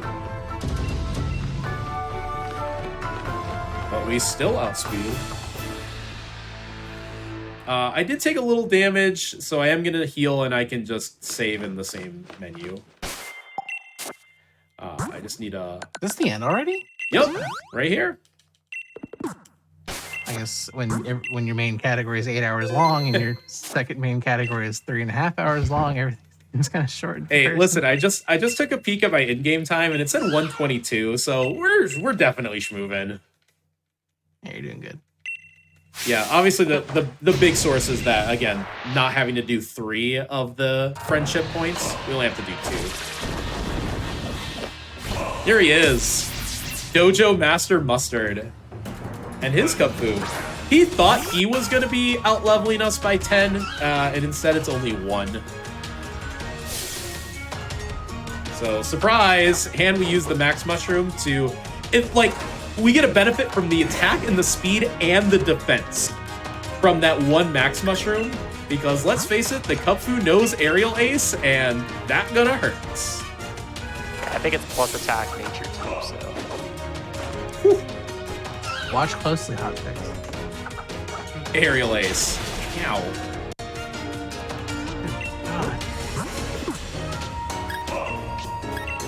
Yeah, if that would have crit us, it would have done a lot more.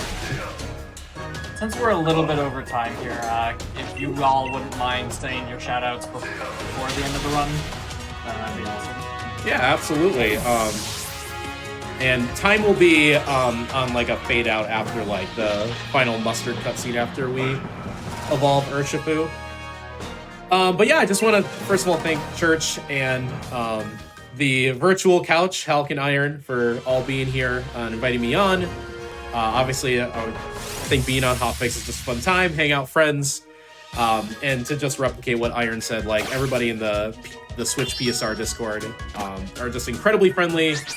And I obviously wouldn't be here today without all their support and asking for all their notes, and to have everybody be so grateful to walk me through a lot of those processes. So it is just incredible to be here. So thank you, and thank you, chat, for bearing with me, and through the tough times and the great times.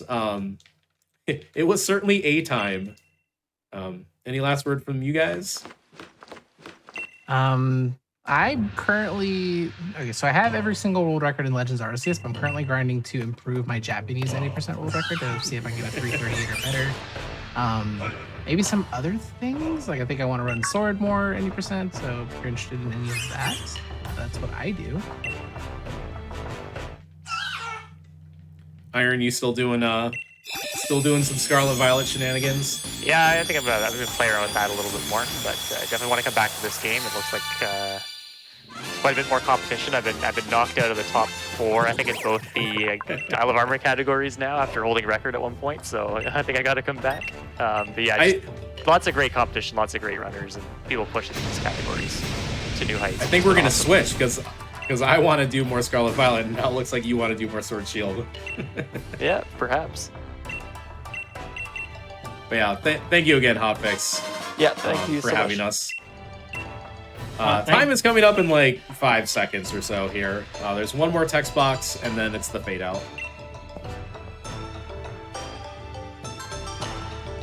And time. GG. Awesome. GG. And there it is. Jeez. And guess what? Nice. Hop is champion, and we are a black belts. And you know what? That's just how it goes sometimes. If it means we have to fight him 7 less times, I'm fine with that. Yep, exactly. We didn't bother with the gym challenges. We let Hop be champion in this universe. Yeah, that was a 126-16, give or take, you know, whatever happened at the at the beginning there. But Yeah, I believe The game that. totally did not Yeah. crash. yeah, no, it was a one straight through run. No breaks in the middle. Definitely no jump cuts. No jump cuts. I want to say a big shout out to the 3 of you. Thank you all so much for being here on such short notice and delivering 2 very excellent runs of Pokemon. Absolutely had a blast tonight. So thank you all so much. We are running a little over here, so sorry to cut it short, everybody. We are going to take a quick break for y'all, and then we'll be back with speedruns from the crypt, which is, I believe, starting with Zombies Ate My Neighbor. So we'll see you in just a few minutes here.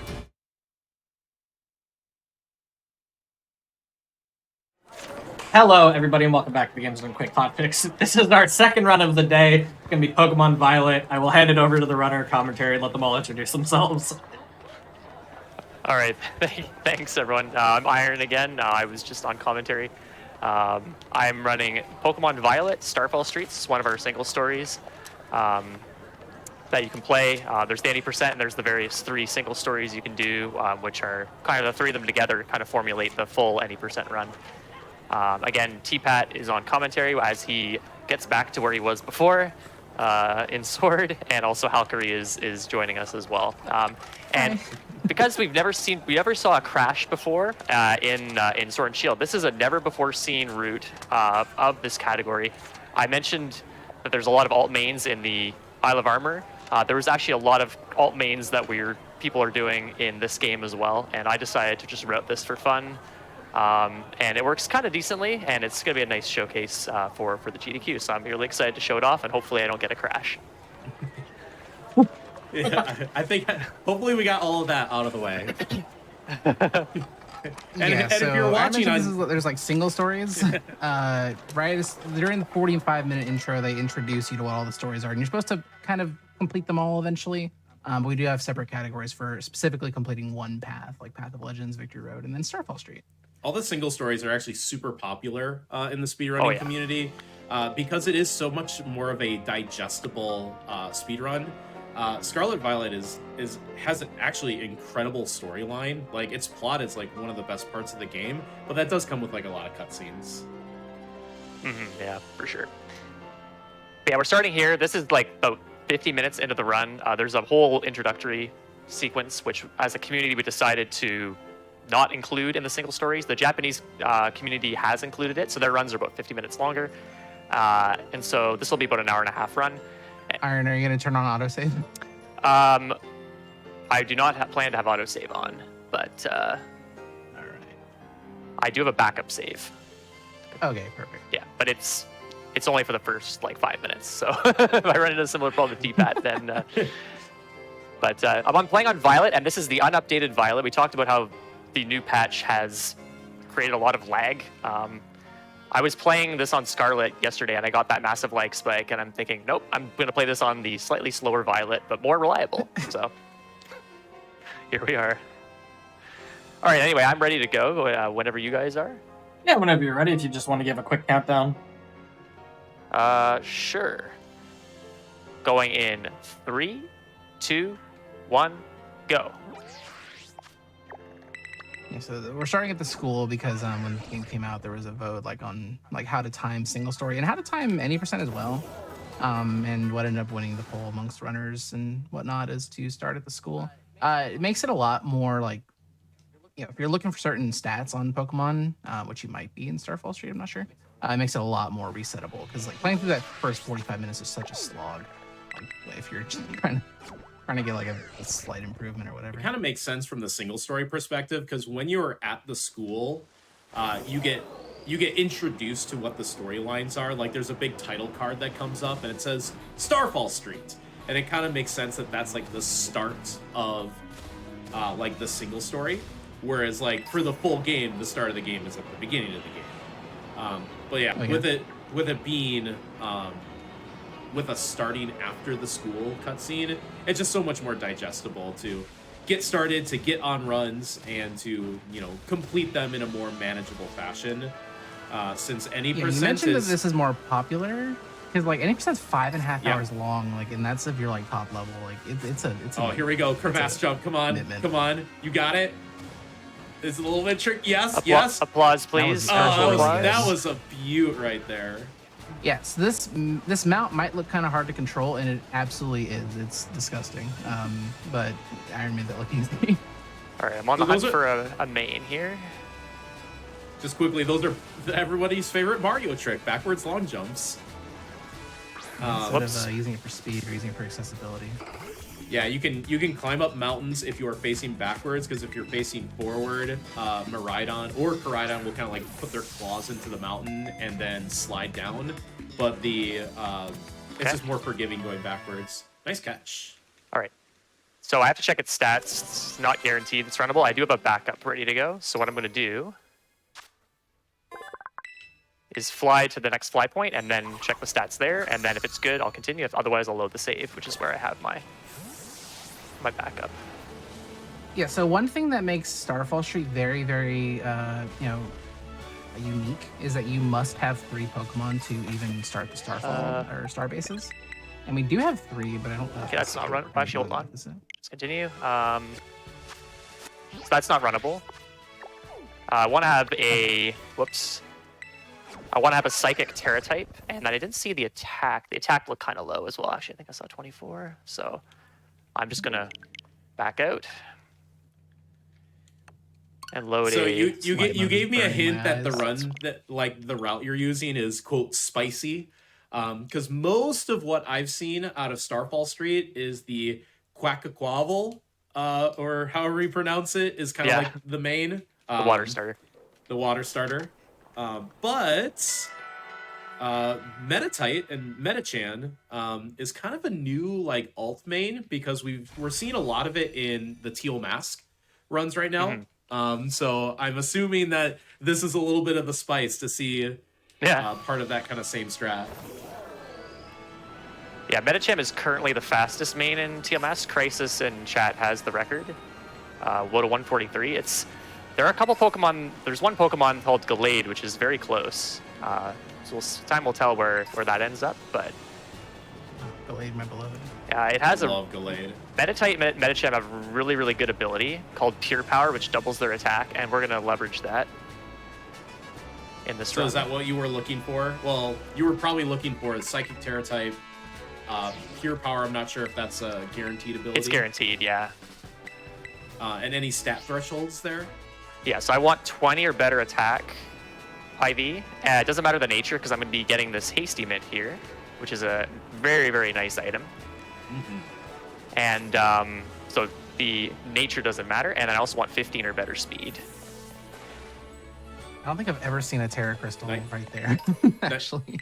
Nice Nice little trick there. So what if you get off of your mount Pokemon and then you fall down like a large area?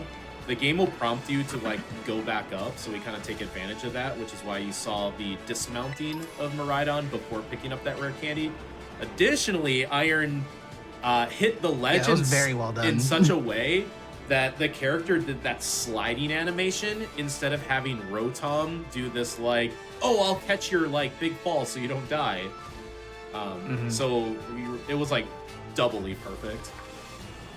Yeah, there's like a lot of like really cool movement you can do like on foot in this game. Like, that's just something else to appreciate. You're gonna see the same. Yeah, so if you would have jumped off the cliff there and landed, Miraidon would have been stuck on the ground without being able to move for a little bit. So dismounting and then remounting upon landing lets you move immediately. Yeah. There's some sweet movement tech, and this is like a very Scarlet Violet being basically one big wild area. The beginning part of these runs are so movement heavy because you're warping around the area. You're trying to collect your fly points. You're collecting rare candies and experience candies all at the same time. So usually the first fraction of a Scarlet Violet run is usually very movement intensive, and all these little optimizations like you're gonna see getting off the cliff here. Just in a certain way to make sure that you don't have... Oh, I've never seen that before. Yeah, what you would call like a harsh landing allows you to just keep moving, and you can save a couple seconds. Yeah, that rare candy was... I kind of got lucky there. There's a pretty fast way to do it if you land on a certain part of the wall. You don't slide down, and I got kind of lucky. I can't do that consistently. But I at least can avoid... I can avoid the roton. It's not easy. Yeah, I can avoid the roton It pretty is really easily. not That's easy. not too hard. Hey, guess what, Iron? You skipped the Titan Claw. Yeah, so that's really interesting. So one of the story paths is Path of Legends, and you fight these massive Titan Pokemon to get boosts to your Rhydmon. In this case, I'm riding on Miraidon. For the other two, Victory Road and Path of Legends, you obviously have to do it because it's part of the category. But for Victory Road, it's actually faster to do the optional Cloth, which is not technically required. Because of all the movement you have to do. But for Starfall Street, Spider realized that it's actually more optimal to do Cloth Skip. So I will not be fighting Cloth.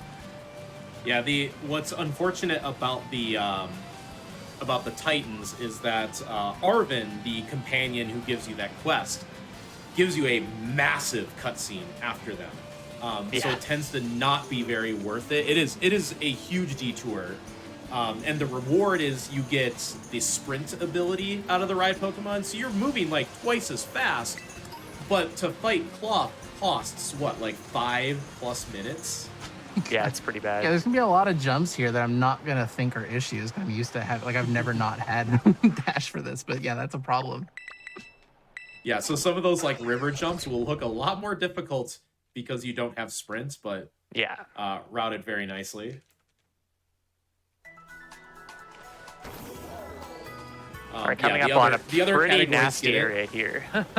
Teal Mask does not get Cloth anymore either. Well, it never did to begin with. But it was... At least it's not snowing. Gosh, snow. It's so bad. Yeah, weather's not great in this. It lags immensely. This is Ratio Rock. Affectionately named for reasons you might be able to guess.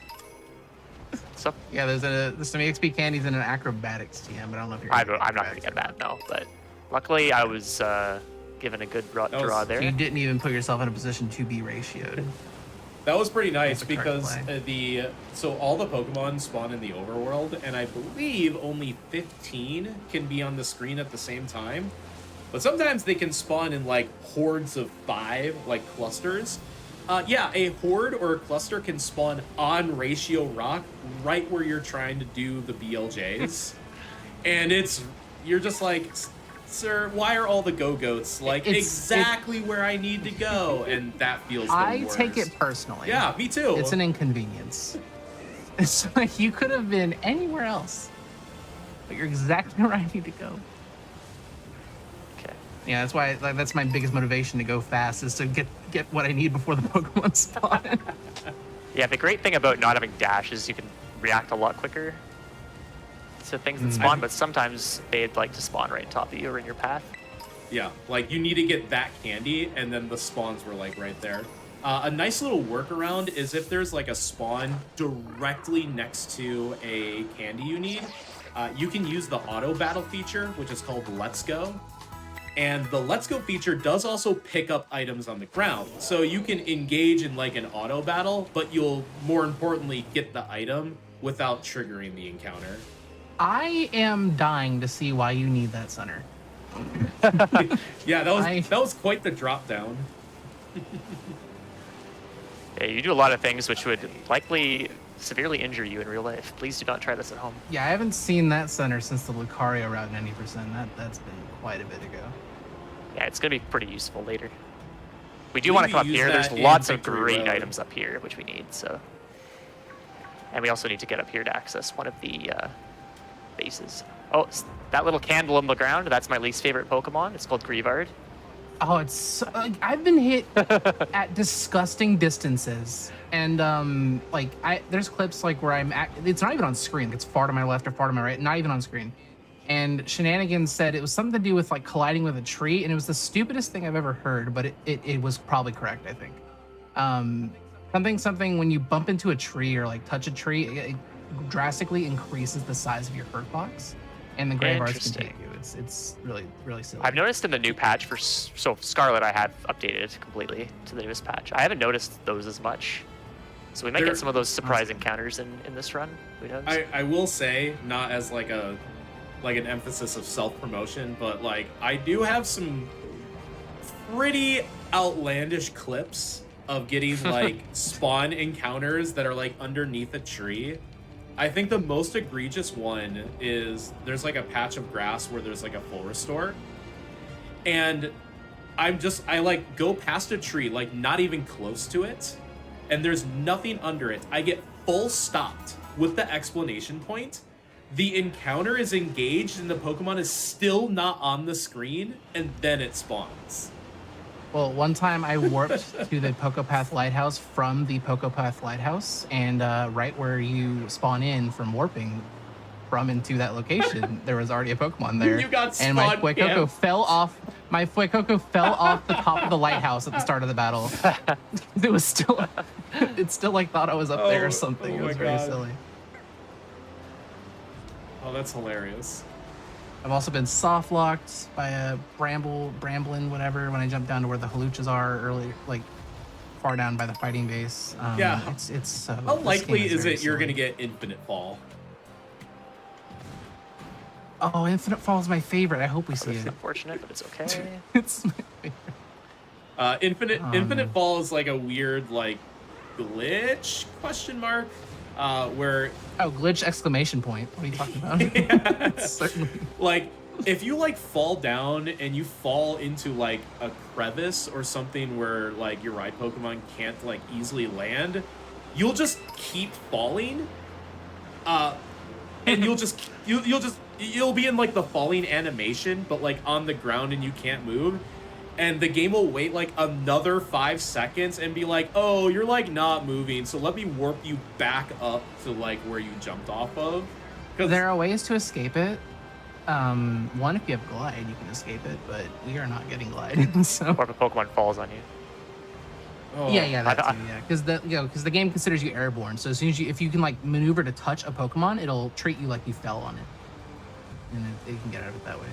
Do you guys want to explain what the heck I'm doing right now? Why I'm going all into these far-reaching corners of the world? There's two Yeah. there's two main reasons. One, you're getting a bunch of the warp points, which you're going to go back to later. For example, where you kind of left off, you're pretty close to where the fairy base is.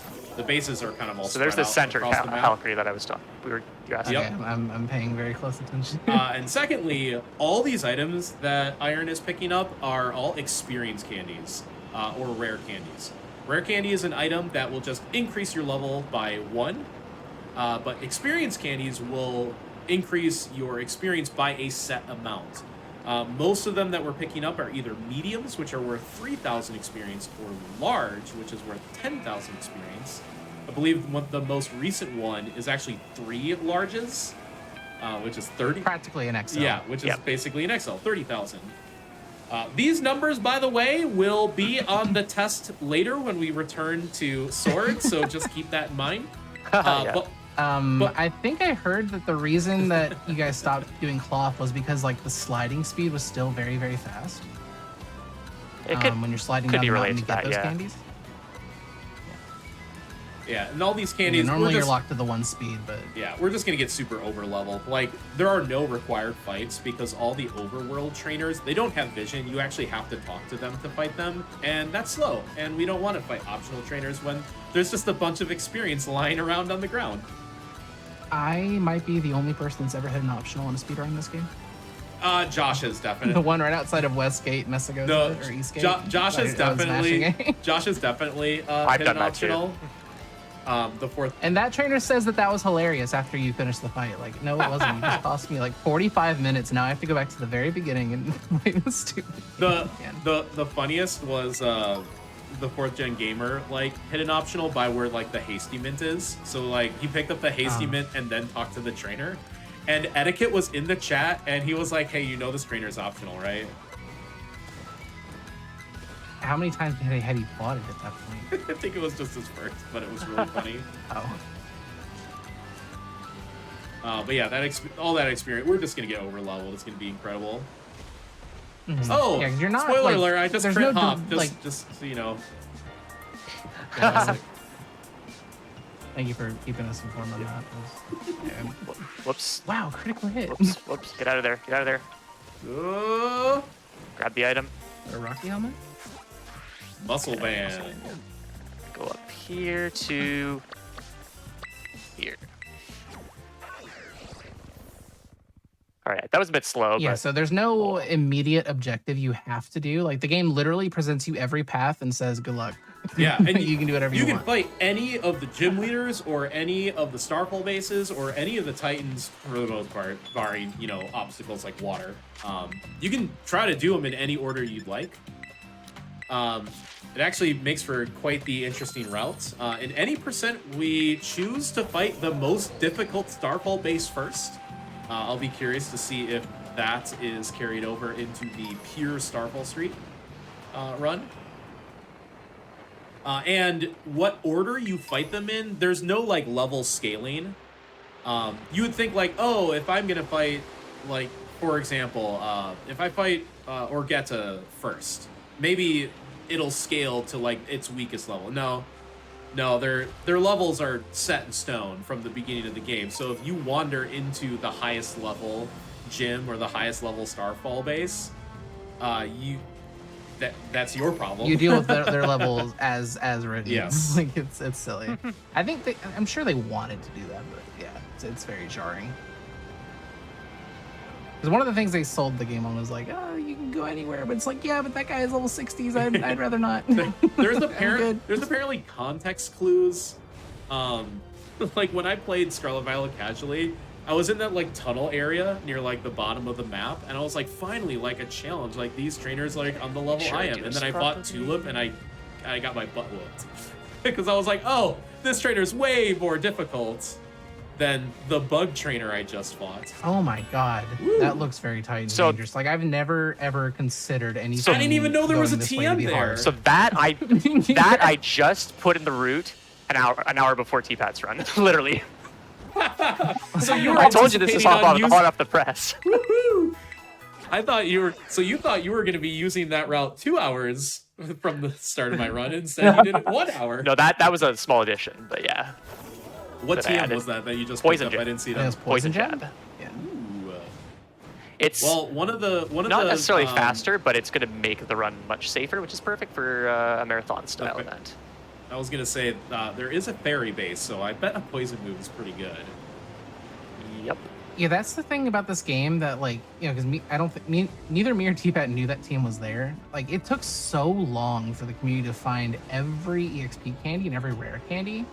Like, there wasn't like maps out there that told you where all of them were. Because this is a big game. Like, there's a lot of items out there. Like, I remember the EXP candy XL, basically, like the 3 Ls that are right there. We didn't find that until like week 4 of the game. Like, it took a long time to find everything we needed. Yeah, it was quite the challenge to like a community challenge to log where every single candy was in the game, with a big emphasis on the mediums and the larges. I have seen that every once in a while a small will come into the route because it might fix a range in like just the right spot. I don't know if we've mentioned it yet, but yeah, Iron's trying to jump off of these ledges and deliberately like land on a slope or something, just so, you know, there's no hard landings, like T-Pat was saying earlier. And it's very small. You wouldn't notice unless you're looking for it, but it's very, very like satisfying to do. I think. It's kind of like dodging Yeah. Kaizo blocks in a Super Mario Kaizo game. Like when done perfectly, you don't notice anything is wrong. Okay, I'm gonna Ooh! Yeah, remove yourself from the get situation. out of there. Oh, that's a busy corner. Yeah, a couple Pokemon there that we've seen in a couple of the categories, Hawlucha and Espufera. We've seen them in 90% as well as Teal Mask. Yeah, it's actually funny that Scarlet Violet has such a diverse like main.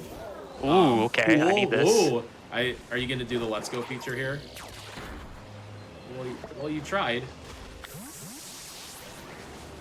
Medicham certainly, tried. It took a bit of damage there, meditate. unfortunately, but that's okay. I'm gonna be. Luckily, oh yeah, I think this is new to Scarby. The auto heal in the menu. It's very, very convenient. I'm not gonna do that because I'll get a heal after the first fight coming up here. So Oh, okay. Entering the base. Yeah, but basically in Yeah. the menu, if you hover over a Pokemon and press select, it'll heal them to full. It won't heal statuses, unfortunately. But it does, just there's like a whole algorithm. Like it won't use max potions, it won't use full restores, or something like that. Like it uses it smartly. I was saying that there's quite a diverse like main pool. Like any percent Flamigo's kind of like the runaway favorite, but Hawlucha was very competitive for top times. Zangoose tried. Zangoose did try. Zangoose is a great one. I wonder who routed that one. I don't know. Yeah. It didn't matter. It didn't get, I heard 538, they're whatever. really good at Legends Arceus, so maybe you should just check them out in Hisui anyways. It was a Swiss Army knife, but it just had to change its moves too many times. That's all. And in Path of Legends, it's just Sprigatito, and Meowscarada is now just the fastest. So you actually use the grass starter, and not just, oh, we're picking the grass starter so our rival doesn't pick the grass starter. No, we pick and use the grass starter in that route, which is pretty interesting. Yeah, so every starter gets picked in a different route. That's interesting. Yeah, Fuecoco is used in any percent because it can beat the bug gym leader.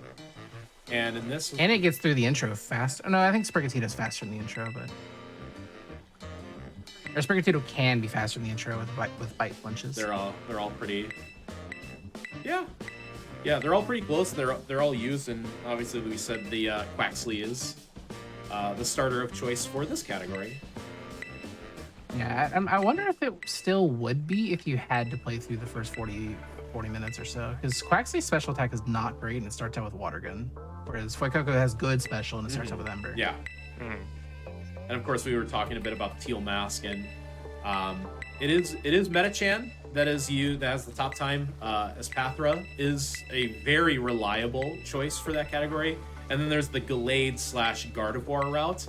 Shoutouts to Dynam, who's been on GDQ Hotfix a couple times now, who has come up with a very interesting route. It's like you catch a Curlia, and then you see A, it's gender, B, it's Terra type, C, it's stats. And you kind of go from there and decide, oh, I'm going to use Gallade or Gardevoir, and it sounds fun. Yeah, a lot of the things about the Teal Mask sounds really cool, except you guys release Ogerpon, and I can't really stand for that. Yeah.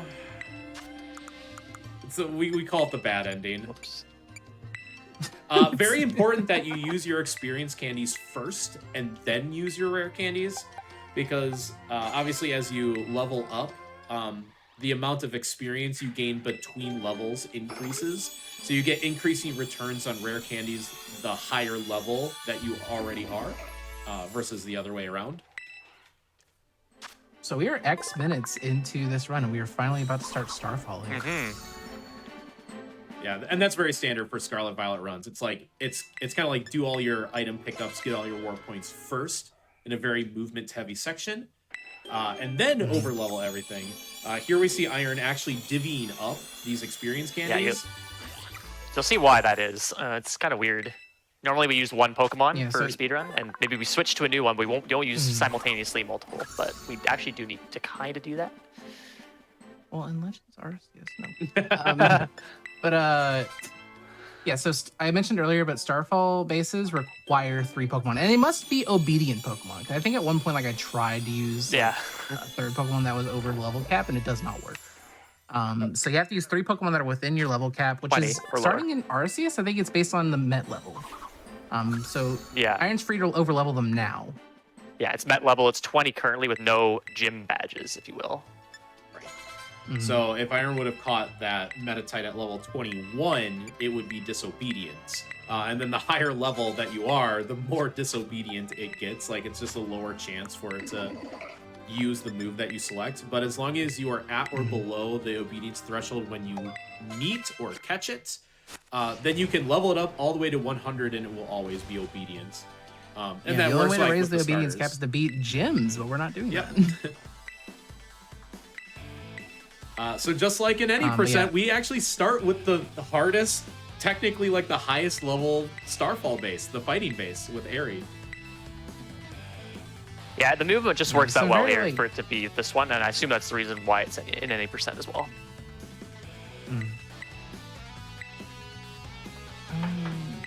I think the reason it isn't any percent is because these are where like the best Pokemon are to be your 3rd Pokemon in the Starfall base. Yeah. That makes sense. Yeah. Yeah, like you Scythers catch and, either the Halucha Epic or Halucha. or Scyther as kind of your number 2 Pokemon. And from the moment that you have more than one Pokemon in your party, you want to be doing anything that requires you to have more than one Pokemon in your party. So in any percent, you actually lump together the Starfall bases and the Rhyme gym fight, which is the double battle gym, because at that point you are required to have more than one Pokemon. And funny enough, in the options of this game, there is no option to turn off Switch battle mode. Switch being... Arceus? Yeah, and Arceus was actually the first one to do it.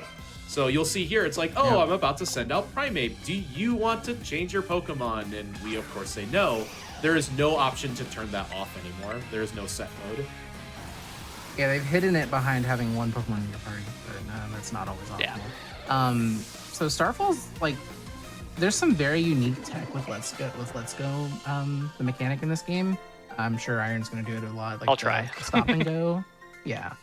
So whenever you use Let's Go, your character throws their hand forward like in an animation to tell the Pokemon to go a certain way.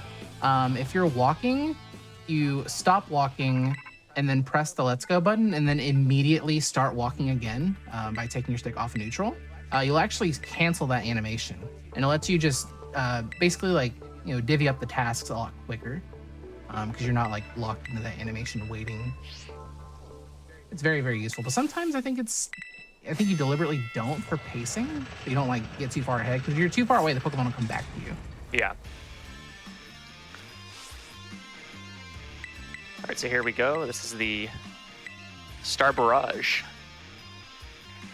So the levels of the Pokemon are higher level. The higher level the base is pretty much where the boss is. So these Pokemon are actually pretty level. So my other 2 Mons, Quaxwell and Oinkologne, are going to faint here multiple times, unfortunately. It's kind of something that any percent doesn't have to deal with because you can catch higher level Pokemon, but you don't really have that luxury. Oh, no, don't worry. Crocodile still dies all the time. Crocodile tries his best. Yes, you would think like you'd be fine to just leave, Quaxwell on its own on that first Pokemon cluster. Nope. But it's faster, or at least in my experience, like it's faster to like assign multiple Pokemon to like a group of 3 or 4, because they can come back and be sent out somewhere else faster. Because if one Pokemon's sitting there defeating a cluster of 3 by themselves, you're gonna run way too far ahead of them. They're gonna come back anyway. And you have to defeat 30. We're gonna cut it kind of close on the time. I don't know why they gave you so much time. You get 10 minutes, and if the game is laggy, don't worry, the timer is also lagged, because it is an in-game time. Yeah. Oh, Oinkologne died again. Thank you for your I service. don't know, anyways. Oh, Quaxwell lived on 1. Yeah, so something you do not do in any percent is use these vending machines that heal your team. Do that again here. It's so funny to use the vending machines. It's so quick. Was Mendisham still fighting while you were in that cutscene? That's dead. Okay, good. That's awesome. Hey, Flamigo, that one's not yours. Yeah, so it's important to assign multiple Pokemon to little clusters like this because you're going to continuously be running forward, and you want to make sure as many Pokemon behind you are as defeated or defeated as possible. Because you don't want to like skip any Pokemon, so you have to run farther and slow. Even though there's a lot of "Let's Go" commands being issued. One more. Yeah, so sometimes you get good RNG by seeing a lot of these Mankey clusters because they come in threes, which is super cool. Very close. Very close. Yeah, the fighting base is kind of the worst about that is, and we'll see this in the other bases where a lot of the clusters will be in not just like 2, but sometimes 3 and 4, Yeah. and then one Pokemon could really handle all 4. But because the fighting base is just more sparse and it's the highest level, so it's really just one at a time. It gets easier. And you from can here. only really run forward, so you're like leaving your Pokemon behind and having them come back to you by distance more often. All right. Whereas the other ones you kind of snake. Yeah. Airy fights. I bet this one is. This fight, I have a move in my move pool right now that has a 10% chance to miss. We really don't want to see that. Oh, Zen Headbutt? That's my favorite. Luckily, 2 of the Mons I don't need to because I have to set up once and I can use a Psy Beam on this Toxicroak here, which KOs it. Because even though my special attack's low, this is 4 times weak. So it will feint to Psy Beam every time.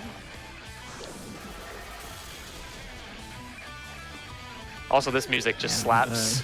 Sure does. I love this Starbase themes. Me and T-Pat are enjoying the music right now, for sure, 100%. For talking bad. Just go All look right. it up on YouTube. Okay. Really don't want to miss on Annihilate, but it has Rage Fist, which is a ghost move. That hurts a lot. And it gets stronger the more times it uses it in a row, right? So you can't really just revive and try again. It gets Something like stronger when it gets hit. It just says its rage okay. is more powerful. It's kind of like That's true. You do get research for defeating Toxicroak with a psychic move. Thank you for filling in your Hisuian Pokedex, Valkyrie. You're doing great. But yeah, speaking of Hisui, we're very familiar with Zen Headbutt being a move that misses because on a fight we're trying to lose, Rivals Mime Jr. will just try to use Zen Headbutt. It'll try really hard, but it won't quite work out the way it wants to. And we're not beating it. We're a level 3 Shanks, and it's a level 20 Mime Jr. We're not beating it. We just have to wait for it to get its stuff together. I love when it just uses Iron Defense like 3 times in a row, and it's like, come on! It's trying to psych itself up. Psych itself up, actually hit the Zen Headbutt. Leave it alone. All right, we got one more here. So this is the next Pokemon is the Starmobile. These Pokemon are really strange. They have like just fixed stats, and they're not really real Pokemon at all. So they have just fixed stats, and they have a lot of speed and a lot of HP. Yeah, trying to figure out what these things' stats were was a nightmare, I remember. It's yeah. They're not intimidating. All right, hit them all. Good. Nice. It's so weird because remember that like set switch mode stuff? Yeah, it doesn't come up when the Starmobile comes out. It's just like how the game mechanic does it is like it just replaces the current Pokemon with its stats. So it's just there now. And yeah, figuring out how much HP that these I think it was Anubis, right? Yeah. Yeah, I think so. Shoutouts to Anubis. Anubis has done so much for so many speed games in Pokemon on the Switch. Yeah, data mining. We learned the catch rate in Arceus, learned the catch rate in Let's Go, learned these really, really like scattered stats in these Starmobiles. Like they're not like I looked at the spreadsheet. I'm like, what? How are we supposed to know this? Yeah, like, all of them are so wildly different. They're intended to be the Revavrooms, but like powered up in a certain way. Like their typings just are pure whatever the type of the Starbase is. So in this case, that was a pure fighting Revavroom, whereas of course a regular Revavroom is steel poison type. Yeah, and they all have their own abilities and stuff like that. That one has stamina, I think. Yeah, that sounds right. If I'm not mistaken. Yeah, they're really weird. They all have different levels. The lowest level one's like level 20, and the highest level one's in the 50s. But they all have almost the same speed. I don't know why. So you have like a level 20 Pokemon with 120 has speed boost. The fire one has speed boost. The fighting one does? One of them has stamina, I know. I feel like it's the fighting one. Yeah, I think the fighting is stamina. The fire has speed boost. Oh, fire, maybe, yeah. Okay. Yeah, Dark is Intimidate. The fairy one is misty terrain or something like that. Yeah. And then the poison one's toxic. The one that where it gets hit and pops out. Toxic debris. Spikes. Yeah, that's what Yeah. it is. I don't think we missed any. We've played this game. Oh, and you get more LP every time you defeat one of these bases, but I'm not sure if we're gonna shop again. No. Okay. So what I did, Yeah, LP is like an alternative money. It's really cool. yeah. So you saw I picked up the muscle band. So initially I was buying the muscle band, but it uses up a lot of my money. And so in order to get all the X items I'd need, I would need to either buy fewer, which is not really great for a marathon style event, or I'd have to use LP and do a second shop, which is slow. Okay, so I'm gonna do another menu here. Ooh, a little bit of lag. Luckily nothing happened. Oh yeah, when you're leaving the poison base at 90%, you have to literally point the camera down at the ground so your menu lags a lot less. Okay, so I want to teach poison jab into 2. Whoops, actually I'm on close combat in 2, but that's okay. Yeah, you just move them around after you do that to make it more comfortable. So I mentioned this route is kind of brand new. This is a safer version of the route. So there's another great move that Medicham gets called high jump kick, which is a bit stronger than close combat. It also has a 90% chance to hit, but if you miss, you take half your health and damage. And that's horrible. So we're not doing that. I don't know if it's the same way in Starfall Street, but in any percent, if you come up on this Harrington fight and it is raining, it is faster to close out the game and reopen it. Unfortunately, we can't do that because of the save file. Oh, right. Yeah. Okay. Well, luckily it's not raining either. I've had some like controller throw against the wall moments where it's like fine when you start, and then the moment you're in the base, the weather changes to rain, and you're just like, no. And there's no rhyme or reason. It's not predictable based on your date and time of your switch. It is completely just utterly random. Where's a meteorologist when you need one? For real. At least Arceus weather makes sense, kind of. Where's a meteorologist when you need one?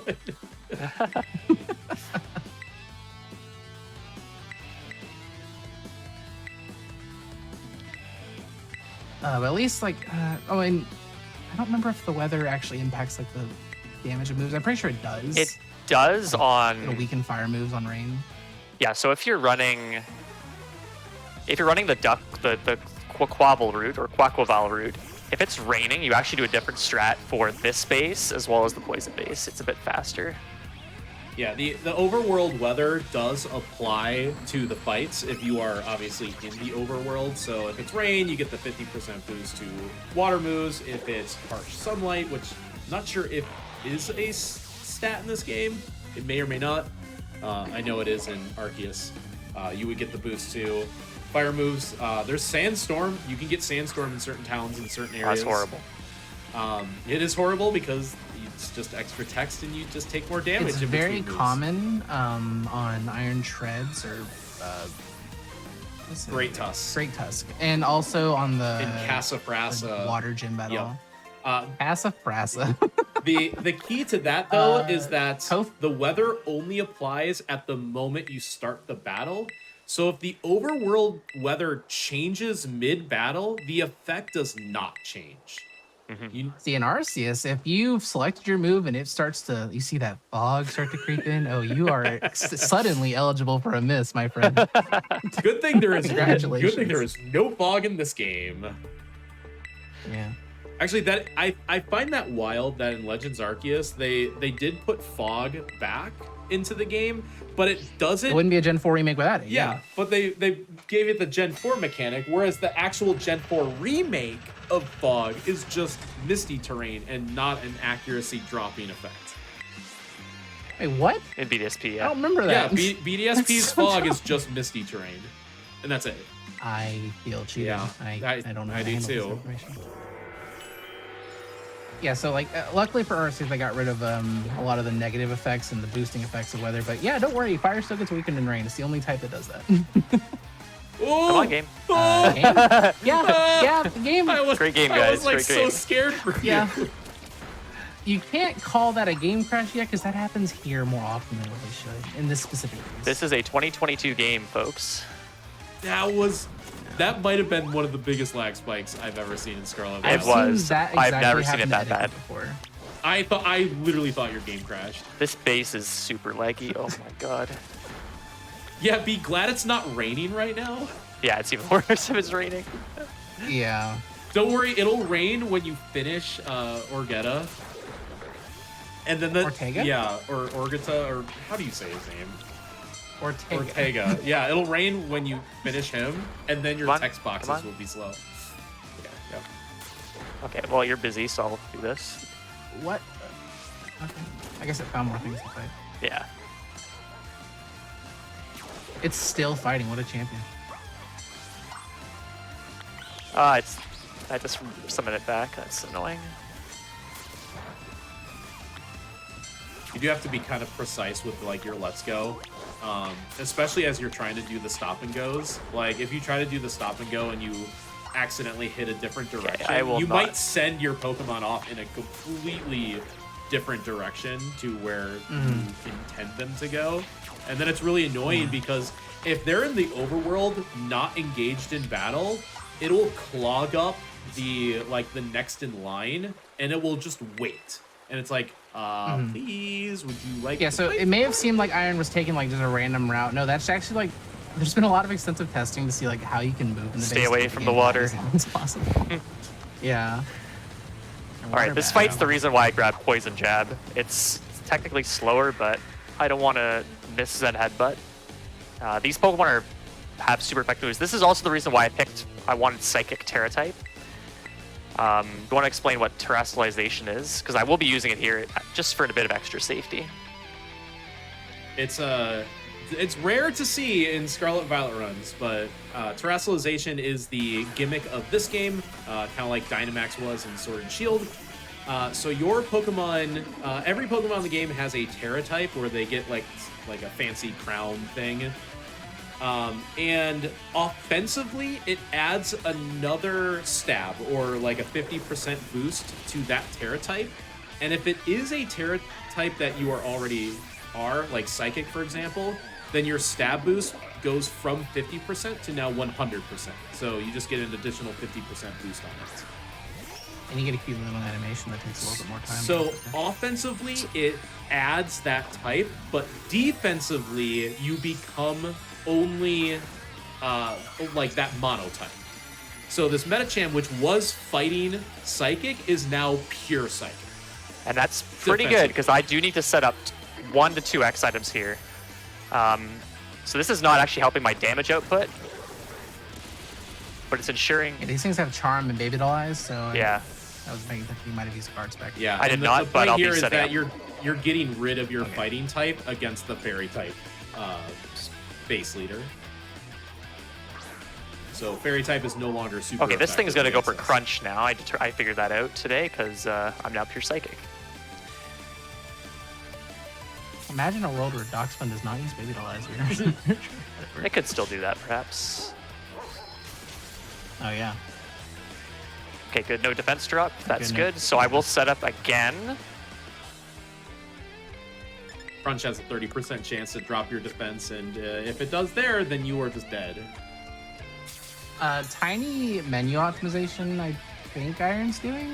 You can actually like do an input on the stick and the D-pad, and they both do the same thing. So like it looks like he's doing 2 quick inputs when he wants to go down to the bag or whatever. It might look kind of small, but it's very consistent. I don't do double inputs. Oh, you don't? Okay. You're just very good at pressing. I use the D-pad as well for a lot of these because joystick snapback is a thing. Oh yeah. That probably explains the Let's Go issue Tito was talking about earlier. Yeah, where it goes in a different you direction. gotta be careful not to get a snapback. All right, this is guaranteed KO. See ya. Nice, way to go.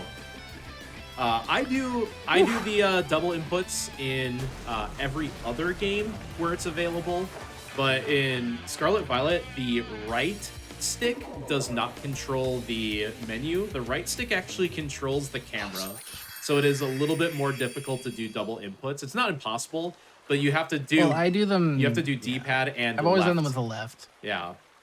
Yeah. Because RCs you can only do with the left as well. Yeah. So if it starts raining during this cutscene, you will notice it. You'll know.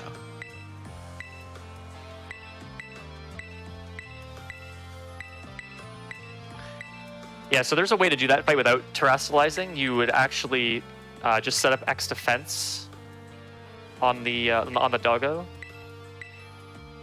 and that pretty much does the same effect as doing Terra. The issue is actually that might not actually work because you would take more damage because it would go for play rough. Because play rough is 90 base power, it's an 80. So that actually probably isn't the strat. So I should probably take that out of my notes that I just wrote like 2 hours ago. Yeah, it's just one of those cases where terrestrialization is the animation is so slow that you would only use it in a situation where you think you could save 3 turns by terrestrializing. Terrestrializing? Yeah, that's. Or B, Trying to add it way just too many makes syllables. it just makes the fight possible, which is more in this case. Because with the experience candies that we pick up, we should be like generally over leveled, though these are some of the higher level bases that we're fighting.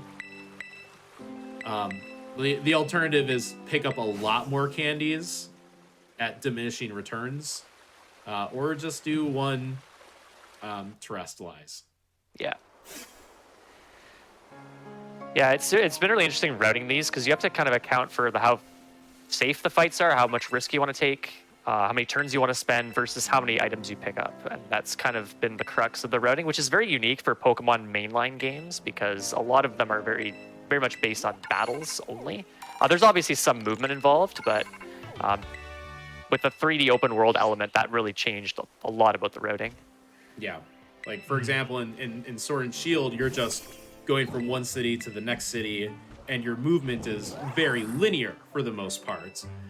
So you have little leeway to like go out of the way, and there are not as many of those like extra item availabilities. So you just kind of have what you have, and then you make the most out of it. So Dynamax does come up in Sword and Shield from now and then, and it's kind of the same deal. It's like, oh, we do this because it saves more turns than otherwise, or it makes the fight safe. And then there are those options where it's like, oh, Dynamax is much safer, and we are guaranteed winning the fight this way. But if I do it the other way, I could actually save a lot more time, but you might be risking, accuracy or ranges and whatnot. Yes, there's also a story going on here. I don't think we've touched on that. So this story revolves around some students that stopped attending school, I guess, because they were, bullied and whatnot. They became, the leaders of all these star bases, and they've been genetically experimenting with Pokemon. And it's. Are you sure about that? You tell them no. I think that's mostly right. I looked it up. It's fine. Yeah. Then explain this guy, Halkry. Like, who's the? Oh, so this is Clive. He's another student at the school. Does he have the Riz? I don't know. I'm jealous because my hair cannot do that under any circumstances. Nor mine. For the first time I played this game, I actually didn't notice that was Clavel until the dialogue option came up, like Professor Clavel, as one of the things you could say because I was so distracted by that giant hair. Are you kidding me? Like I was like, wait. I noticed it immediately. I'm like, oh, this is gonna be good. I didn't even look at the face. I was like, what is your hair, brother? Well, if you really want a what moment, look at Professor Oak and Agatha, and tell me that they're not the same person. Tell me that Agatha is not just Professor Oak in a wig. Yeah, made you think about that one, eh? I cannot see that now.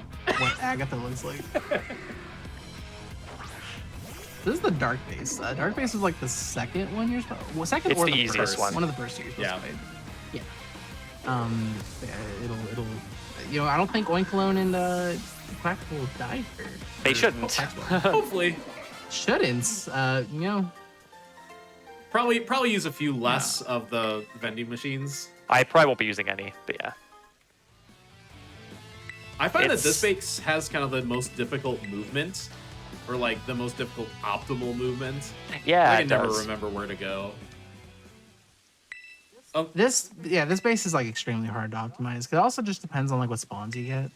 Yeah, it's like unlike the fighting base, which is just like up the hill in a straight shot. Yeah, just go. This is just a mosh pit. Yeah, because anything can take out anything, and you just need like decent spawns to show up. You just need the big guy in the middle to bounce off of. I love imagining this as a mosh pit. It's so. It it's kind a of works. I mean, beautiful you do. image. It's your 3 Pokemon, and they're 30 plus, and you're just all duking it Fair out. fight. It's funny you say that because in Sword and Shield, the Dark Gym is pretty much a concert venue. It is. Yeah. In my headcanon, like when the grunts clear out, they go behind like a fence line, and I just imagine them like pounding on the fence during the gym battle. Yeah, like this base in particular, like former world record by Saiyan Singh for any percent. Like he got I think it was like a 9:12 end time or something like that.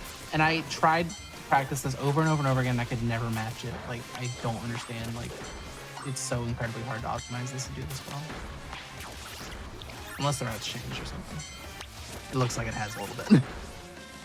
Yeah, this looks pretty fair. Yeah, normally you like veer off right the first chance you get, or at least when I ran it, that's what it was. Also, you're probably not taking into consideration that Sane is actually incredible at speedrunning everything. they Saiyan touch. is cracked at Yeah. everything. Really, really talented.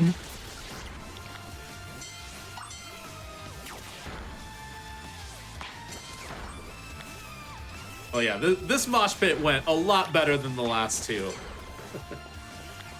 Is this one of the ones where you have to stop at a certain point to make the load That's the less? poison base.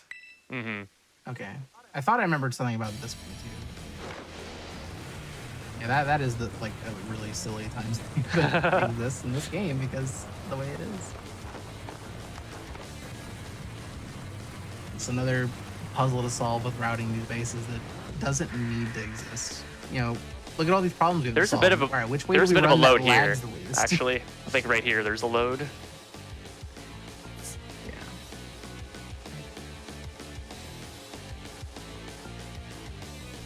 There we go.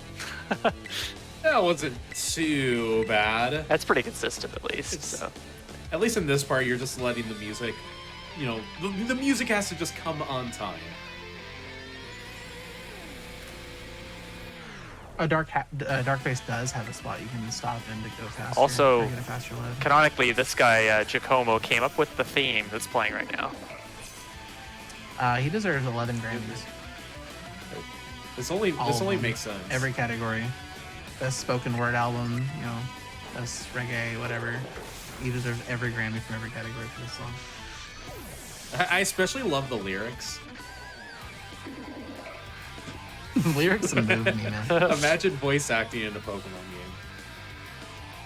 The first singular identifiable voice we've ever had in a Pokemon game is Ed Sheeran. It's true. I don't know. Intimidate doesn't Pikachu matter does much. talk a lot in Detective Pikachu game. I don't know if that counts though. This game came out before. Wait, no, 3DS. Never mind. I forgot it came out on 3DS. Well, the new one just came out. The Detective Pikachu, was it Returns? Oh, it certainly returned all right. All right, that base is pretty easy, so not much to say there. Yeah, your menu to teach high jump kick is for a little later. I'm not teaching that, thankfully. The route that I came up with, which is much riskier. You only have to teach moves once at the very beginning when you use all your candies, but I'm doing 2 separate teaching sections. It's just so I have... Wait, he came up with all the Team Star themes? Every Team Star theme slaps. Like, actually, even the Grunt theme goes ridiculously hard for no reason.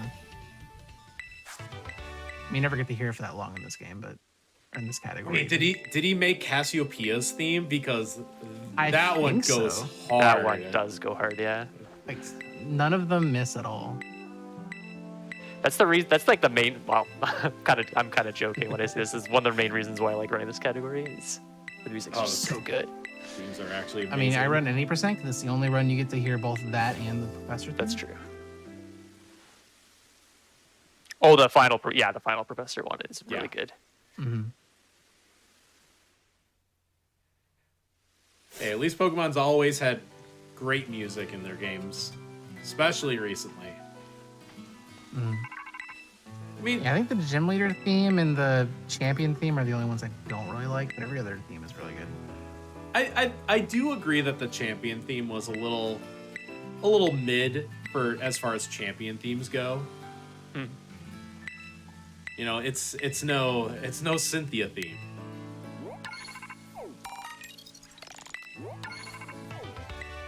Oh, and 80% is the only run where you get to hear both of those songs and Nemona's theme as well, or Nemona's final battle. So if you need any more convincing, I must stop because I can't in good faith convince anybody to run 80% right now because of the load time thingy. In the Well, poison just Just do don't update all of the just do the treasure hunt category. But you still get the loads though. Just don't update your game like I did. I'm doing for Violet. Yeah, I saw you hover over that. I'm like, and I saw in the corner you are connected to the Wi-Fi. That would have been very bad. It prompts me to, but I just skip the. Yeah, I mean, in my experience, you can only dodge that so much. When I ran this at America earlier this year, that was back when the Super Glide glitch was still active. And I had to deliberately keep my Switch unupdated. Actually, no, I think the update came out that patched it after I got home from that event. Yeah, like the lag and everything, it's well documented, and it is a consideration when it comes to this route and what we can do to mitigate it. Like even some simple things like just looking at the ground, just having less stuff in your field of vision is just like a small little optimization to try to stave off. You can do stuff like this. Oh yeah, and then when a Pokemon pops up in front of you, you get black hold. You lock into it. It like starts like sucking you in. And that's much more pronounced with the newest patch. I only ever. Oh my God, there's Baroom motoring around there. The Yeah, I'm interested in how the newest patch like helps because like it does let you zoom the camera out farther, lets you change the way like it displays when you're turning it and stuff like that. Like I feel like it'll make things more accessible for people. But we'll have to wait and see until they fix the lag in this. Yeah, it actually came up in Sword Shield when the DLC dropped. Is that just the additional data of the game for whatever reason did slow down some of the like menu load times in that case, which is why if you go to the leaderboard, at least in Sword and Shield, there's like a 1.2 plus subcategory of the leaderboard, and it was just a consideration because the addition of the DLC patch just made the game run slower. So it just became impossible to ever get a world record because the game was slow.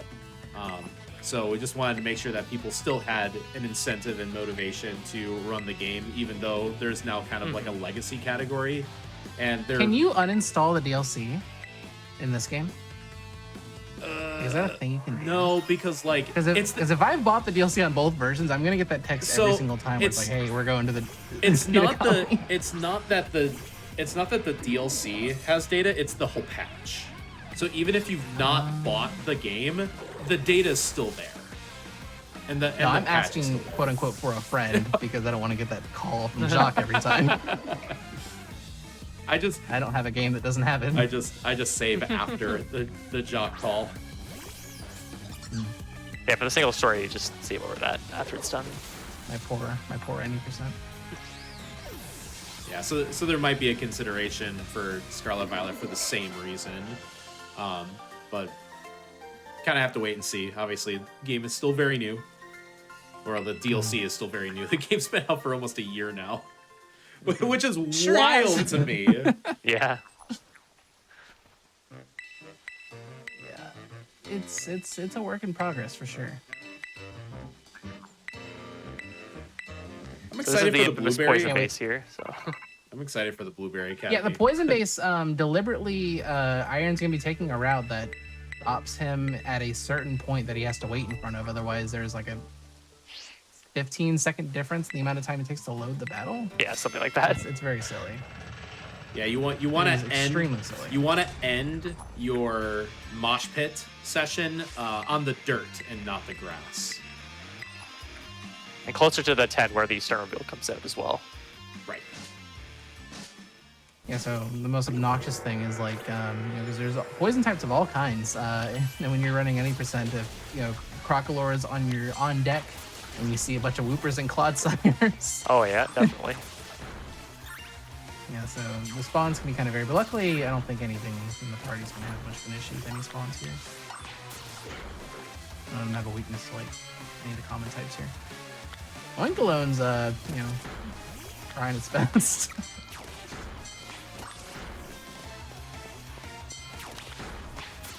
Yeah, Oinkalone I say that, Oinkalone might die, unfortunately. You're very lucky Yeah. you didn't get Quackswell on those Fungus and Amogus. Oh, never mind. Uh. You just got 3 Fungus and Amogus spawns in a row. Rip. Oh, Silly. by duck. Okay, I might have to take a vending machine if I can find one in a good spot. That's extremely unlucky. For sure. My own cologne. Yeah, there's one back there. There's one up here. Oh, no. Yeah, this is actually a pretty good spot for that. Yeah, so Iron's gonna be heading to the right of these encounters. And that's where you need to wait to have a shorter load on the there's more over here. Atticus fight. Remember his name. There's 3 there. That should... You help him out. Where is he? Oh my god, I didn't know you waited here. I always waited like by the entrance. Or like much farther out. Well, You just have to not be in the grass. Yeah, this is the load where yeah, that was fine. there's a Oh, no, there's it's a clip after from this. Etiquette It's- of them side by side when he like noticed it. He's like, hold on, let me get like an old clip. So he put his 2 clips side by side, and it's just a 15-second longer load. Okay, this is the load right here. Yeah, That and- changes. Okay, that all was good. good. That was good. Yeah. It's like 3 or 15, I think, is what the load is. And then once we Almost figured 30 out seconds. that sometimes like that loaded longer, it was like, okay, why? And then we had to do a bunch of testing to figure out why you got the long load versus the short load. I feel like the speedrunners have done more debugging on this game than Game Freak has. Yeah, it's just like trial and error thing, trying to figure things out. And we're unpaid. Like it's silly. Oh, Sucker Punch. Okay. Haven't seen that yet. I have done a couple test runs of this, but never saw Sucker Punch. Yeah, 3 or 17 is what it is. That's great. Nice Yeah, crit. luckily, there's no flavor text for the crits. You're saying they're not hot fights? No, thankfully. This fight's a nice, clean 4-turn. The Duck Root has to set up once, so there's a chance to get poisoned. If it's raining here, though, you can skip setup, which is super nice. And lose like a minute to real time. Yeah, it might like be slightly slower overall. Who knows? A little double-edged sword. Like at any percent, when you're coming to the poison base, if you see rain in the area, you go somewhere else. Like you actually just, turn the ship around, go to dark or something. If I remember I was doing that a bit in correctly, Starfall Street. Like, if poison base is coming up and it's raining, I just do a different base. If I remember correctly, the So silly. weather is on like a 5-minute cycle. So we'll just roll new weather every 5 minutes. Now it can roll the same weather, and then it's just like, oh well.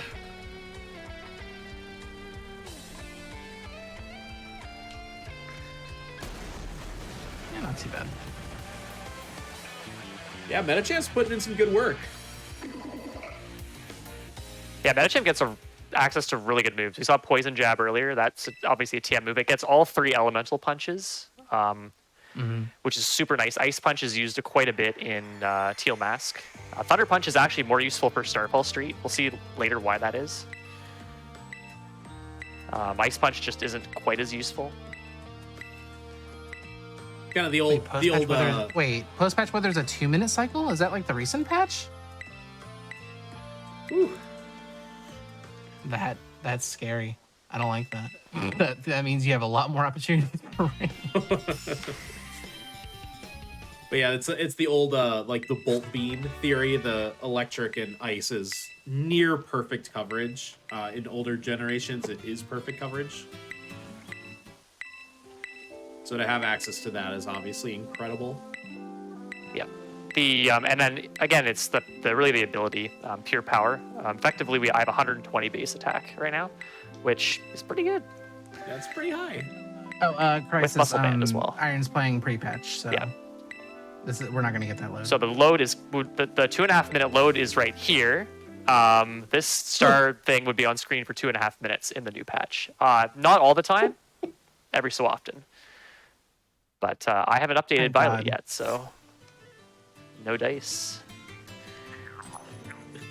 Like, I love that a lot of the speed tech in Scarlet and Violet is just fighting with the game to make it work. Sounds about right.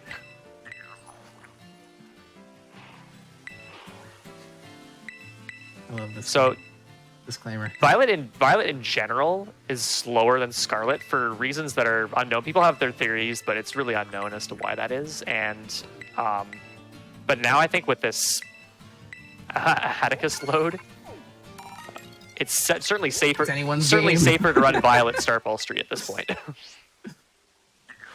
Yeah, my personal theory is the Miraidon jet trails that Miraidon doesn't have to deal with. You can add particle effects or whatever. I think it lags in other places too, so it might not be related to the. Yeah, and it, like, especially like in any percent, like Violet has every advantage to be the faster game. Like, it has a faster legendary Ditto fight. It has the faster like salsa skips at the very end to like trigger cutscenes earlier and whatnot. Like, everything points to Violet should be better. Like, Iron Treads is easier to hit than Great Tusk is in the overworld, but it's just several minutes slower, and there's no explanation why. Yeah, It's and the the reason thing. we know of this is the end game. We have like, we'll look at the end game time. So for example, if somebody got a 5:30 in Scarlet, their end game time would say 5:18, but somebody with a 5:30 in Violet would have I forgot a to look at the ground 5:16. there. That map was very laggy. Yeah. So it's just, there's just some evidence that all the Violet runners have had like 2 extra minutes worth of lag. So their in-game timer was 2 We're minutes jealous. faster. We are very jealous. Yes.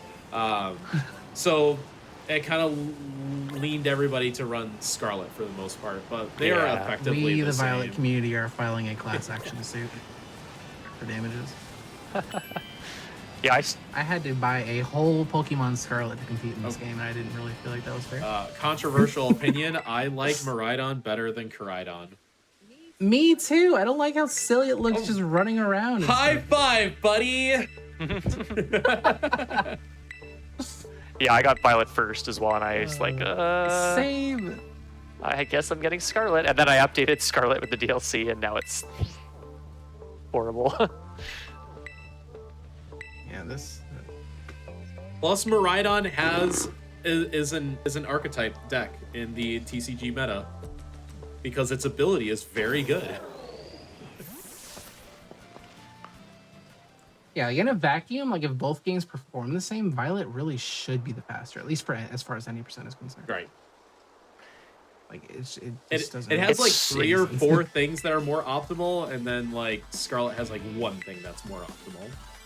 Yeah, so for Path of Legends specifically, where we use Meowscarada as the main, it is slower in Violet for sure. The Iron Tread's just a worse range. Well, actually, it's an extra turn altogether, I think, overall. Yeah, it's both. So you Yeah, usually 90% lose you like use 2 low turns. kick against the iron treads, and it does a lot more damage than acrobatics does, because acrobatics is 105 and low kick is 120 on the iron tread. Yeah. But with the grass starter, you're using grass moves. You also do have low kick, I think. Using flower trick, Yeah. right? Or grass knot, actually. Yeah, it would be grass Oh, knot. You still just use grass knot against iron treads. Treads, yeah. Because it's that's at least neutral. And the Titans have like max weights, so they take the most damage possible from those weight-based moves. Sure does make moves like low kick super busted if you can get them super early on. Crydon is funny. Crydon is funny as a ride Pokemon because if you look at your character, its head, your character's head is just in full whiplash the whole time you're riding Crydon. I've noticed at the beginning of runs, but as the run goes on, it seems like your character gets more used to riding Crydon, and it stops happening. It's a very nice design detail. If only the rest of the game had nice design detail. I almost thought you were gonna say, well, that's because I too am also bobbing my head along with Crydon's movement, so that way I can I can gyroscopically balance. I'm a method actor, you see. Yeah, there's some talk in the chat about how like the names for the Paradox Pokemon in Violet are like just Iron X, but you know what? Like, I'm Iron, so I like it. You can't argue in good faith. Then. I think that checks I'm out. biased. You've got skin in the game. If the value of the name Iron goes up, your stock goes up. The only thing that threw me off is that only one of the Iron Pokemon is a Steel type. And I just assumed they were all Steel types when I first played it. There's nothing up there. Oh, I looked them up in the fight. I was a coward. I was not tangoing with anything I could not verify the type of. And then the professor's like, how do you know future Pokemon weaknesses? Google! I usually don't like to Google things about new Pokemon games, except for how they evolve, because who knows? That is just a mystery. Who would think to do 20 agile Psyshield dashes? At least the Pokedex has like a task for that.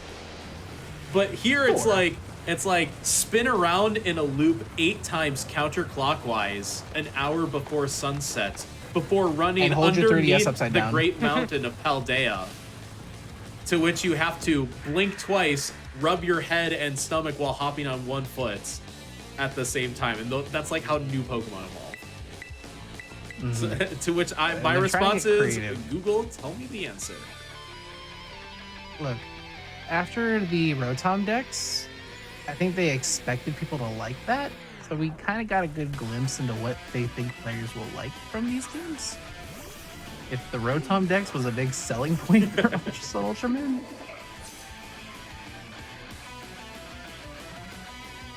Oh, so this is... To be charitable, they're out of touch. This is the Starmie that has Speed Boost, right? Yep. Because she has her Torkoal in a Quick Ball. Just noticed. Sure does. Yeah, if you look closely, all the when the Pokemon come out, their ball animation plays natively. I forgot if it was like the timer ball or like a repeat ball. I think it's repeat ball is the one that Atticus has. Has a very funky. Is it faster to get rain on this fight so the drought doesn't proc? I believe so, yeah. Okay. Yeah, that's another random time save I could have done. I mean, the Firebase is not really like laggy at all or anything. No. Like, so this is a quick one. You almost never get rain though, because it's like intended to be in a drought area.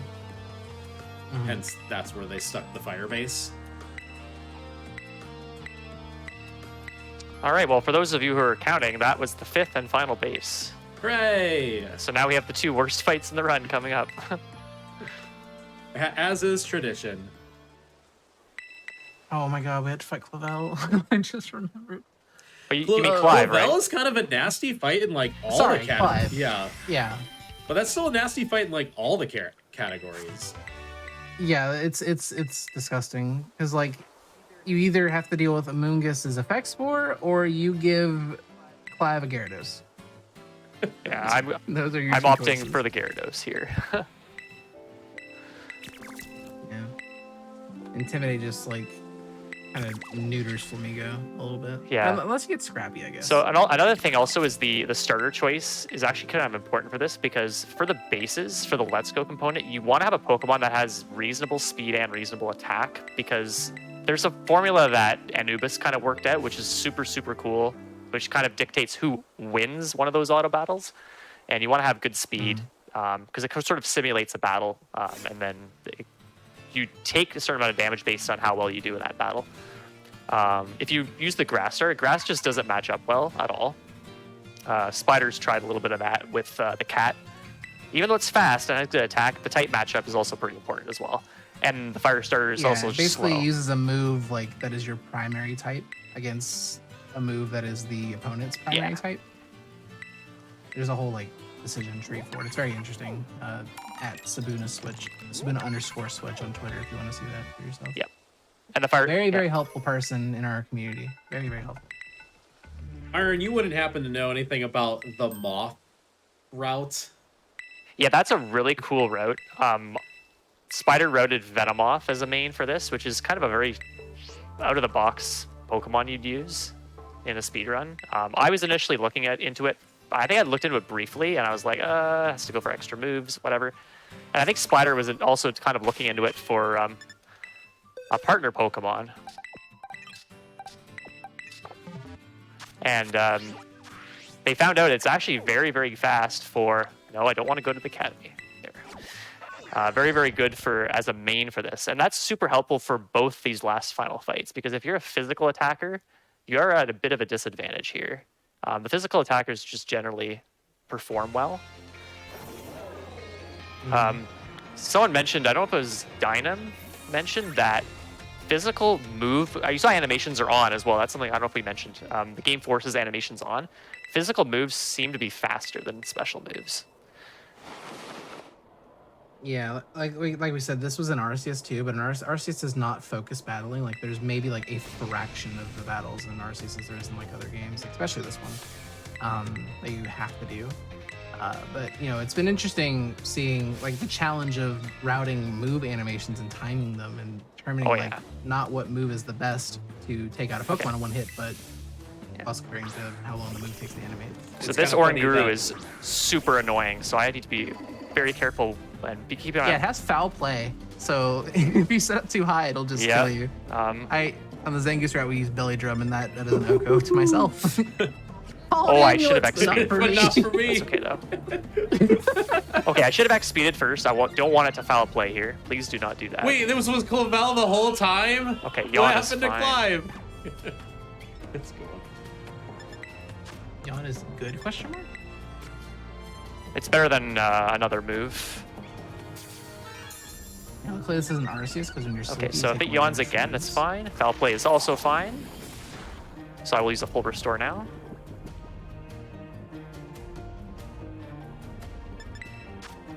Whoops. Full restore. Okay, so it should go for Dream Eater. It might go for foul play because I'm dead to it. Let's see what happens.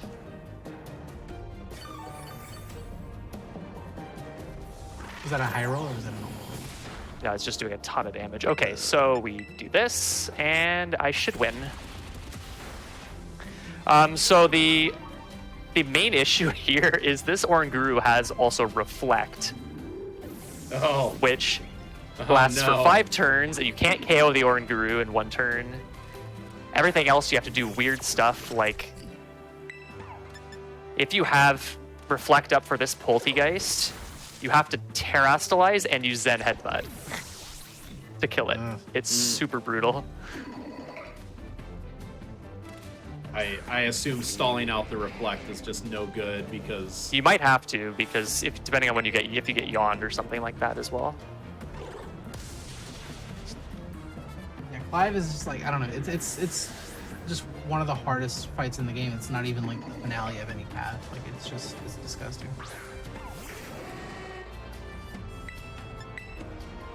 Like, you know, Nimona is way easier. Nita even is way easier. Penny, once she gets set up, is like, you know. Are you getting around effect kinda walk score or? Yeah, I have no effect sort of worry about here. This Gyarados is the main reason why I teach Thunder Punch. Yeah, so Clive took the cat, right? Yeah, I am faster because I speeded. Yeah, so no Amoonguss because its grass type is his grass type is. That's right. Most of like champions and whatnot, they'll take one of the starters you don't take, and then they have another Pokemon that's like a flex. It's like I said, you're screwed either way with Clavel because you either give him a Gyarados and Intimidate, or you have to deal with Effect Spore. Pick your poison.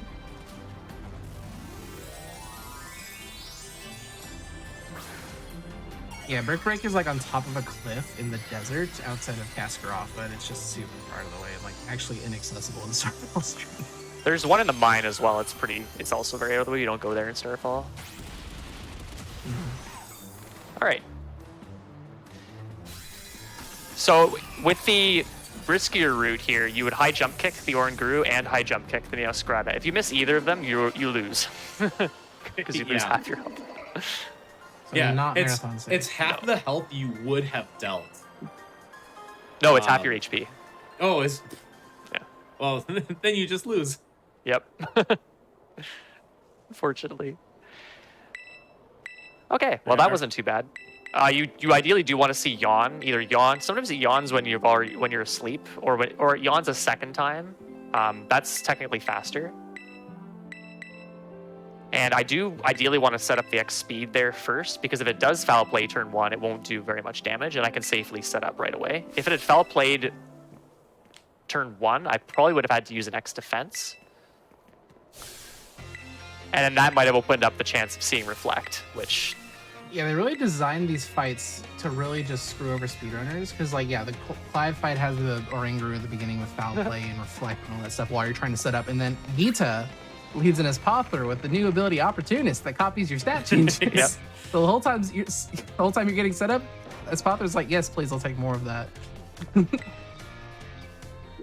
So it's just been very interesting to route around those things that just been put deliberately in our way. All right, now answer. This is for chat too. Answer this truthfully.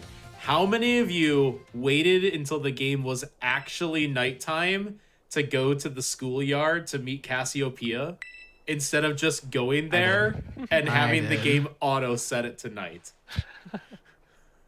I cannot believe that it was that easy. I'm angry. I am also raising my hand here. And it was like morning when I fought Clavel, and I was just like, oh, I gotta wait a whole day before I do this thing. And yeah, it was a whole deal. Okay, this fight's quite infamous as well. All of her Pokemon have a very annoying move. We won't say it because we don't want to jinx things. No. There's so many me's in the chat. I'm disappointed with the QA of Game Freak that they did not think that would be an issue. Look at the sample size we have here. All of these me's. Certified banger right here. If you have Cat Jam, please spam it. What's the dinosaur one? Dino Hype? Dino Dance?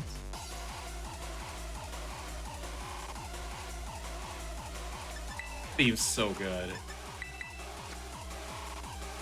I didn't like it at first because the first 20 seconds is garbled trash, but then it like really gets good like after that. Okay, there's Baby Doll Eyes. I'm expecting to see it here. Luckily, I have a ton of X attacks. 5 of them to be precise. So I want to try to set up to like +3 or better here. So I'm at +1 right now. Dank Pulse. It's +3.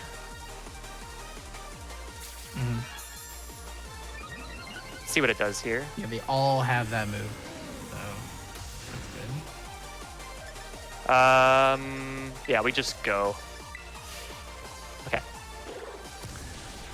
So they should all see that they have a kill on you, right? And not Baby Doll Eyes? Most of them should, yeah.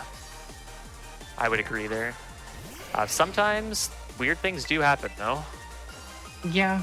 Yeah. This game be like that The sometimes. only way to guarantee you don't get babylitzed is to use a guard spec. That's slow.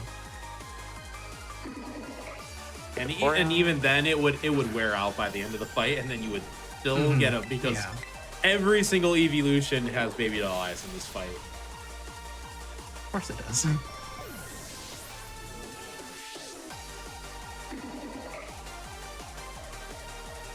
First palm.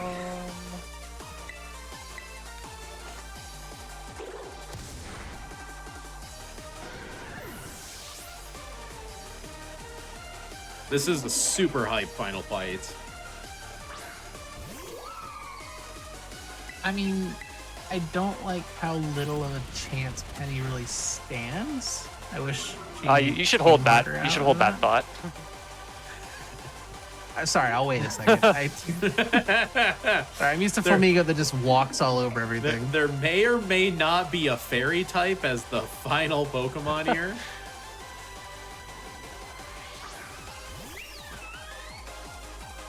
This is how you build climax. This is how you build, All right.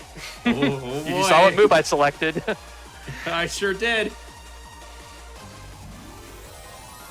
You have to sit in suspense for like the next 20 seconds to see if you even hit. Did you at least use it strong style?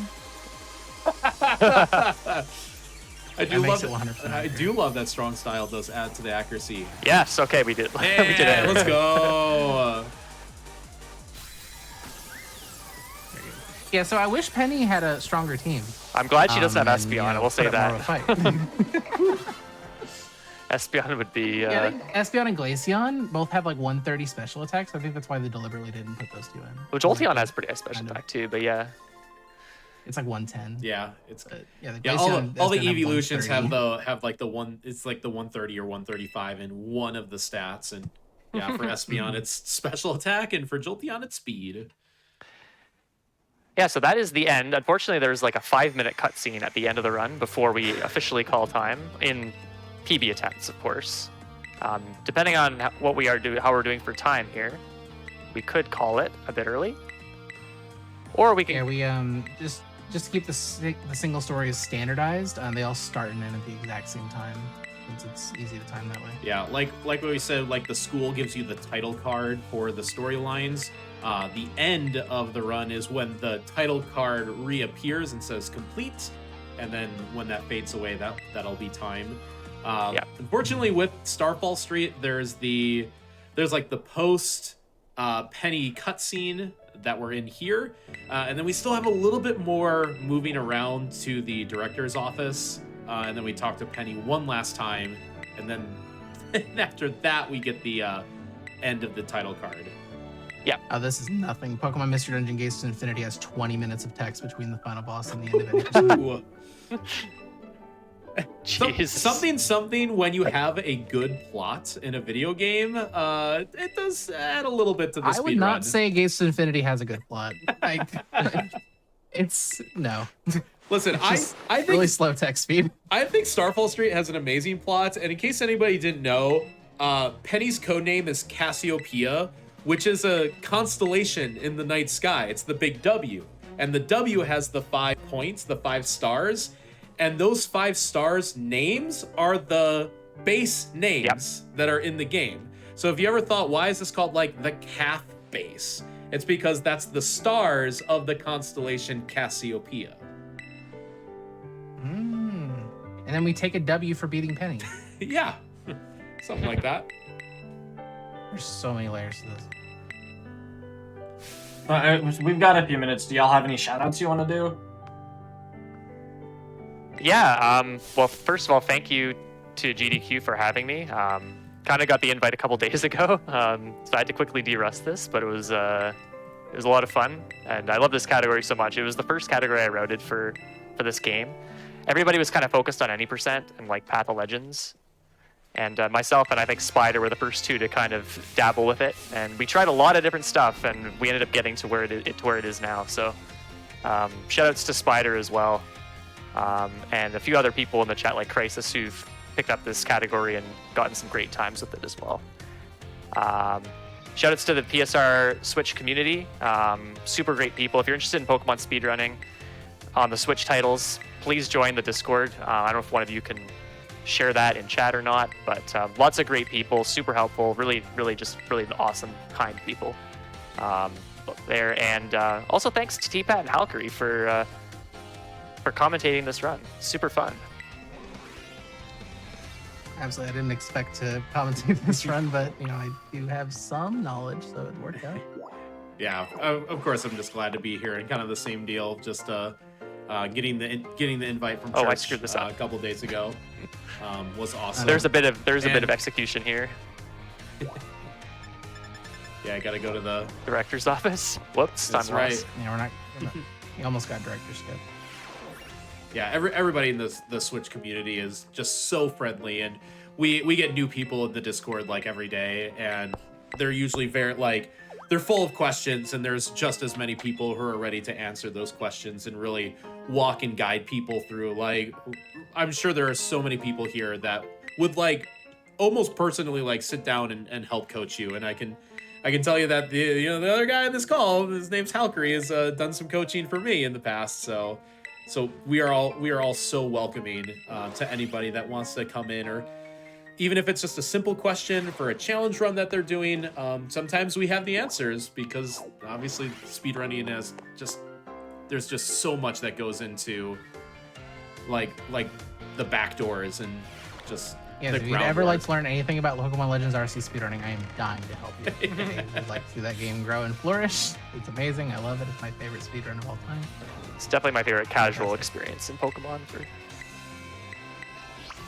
was so good, except for Enamorous. That I had to learn the speedrun strat to catch, and I will never go back. There's one way to catch that Pokemon, and it's the correct way. Yeah. And shoutouts to all the VGC players that flooded my Twitch chat asking me the fastest way to get to Enamorous so they could get an Enamorous for VGC. And me being like, dog, I don't know. I work here. That's incredible, actually. Did you tell him to learn how to speed? So first you gotta backstrike this Beautifly. We're taking it all the way back to the beginning. How much time you got? I'll tell you.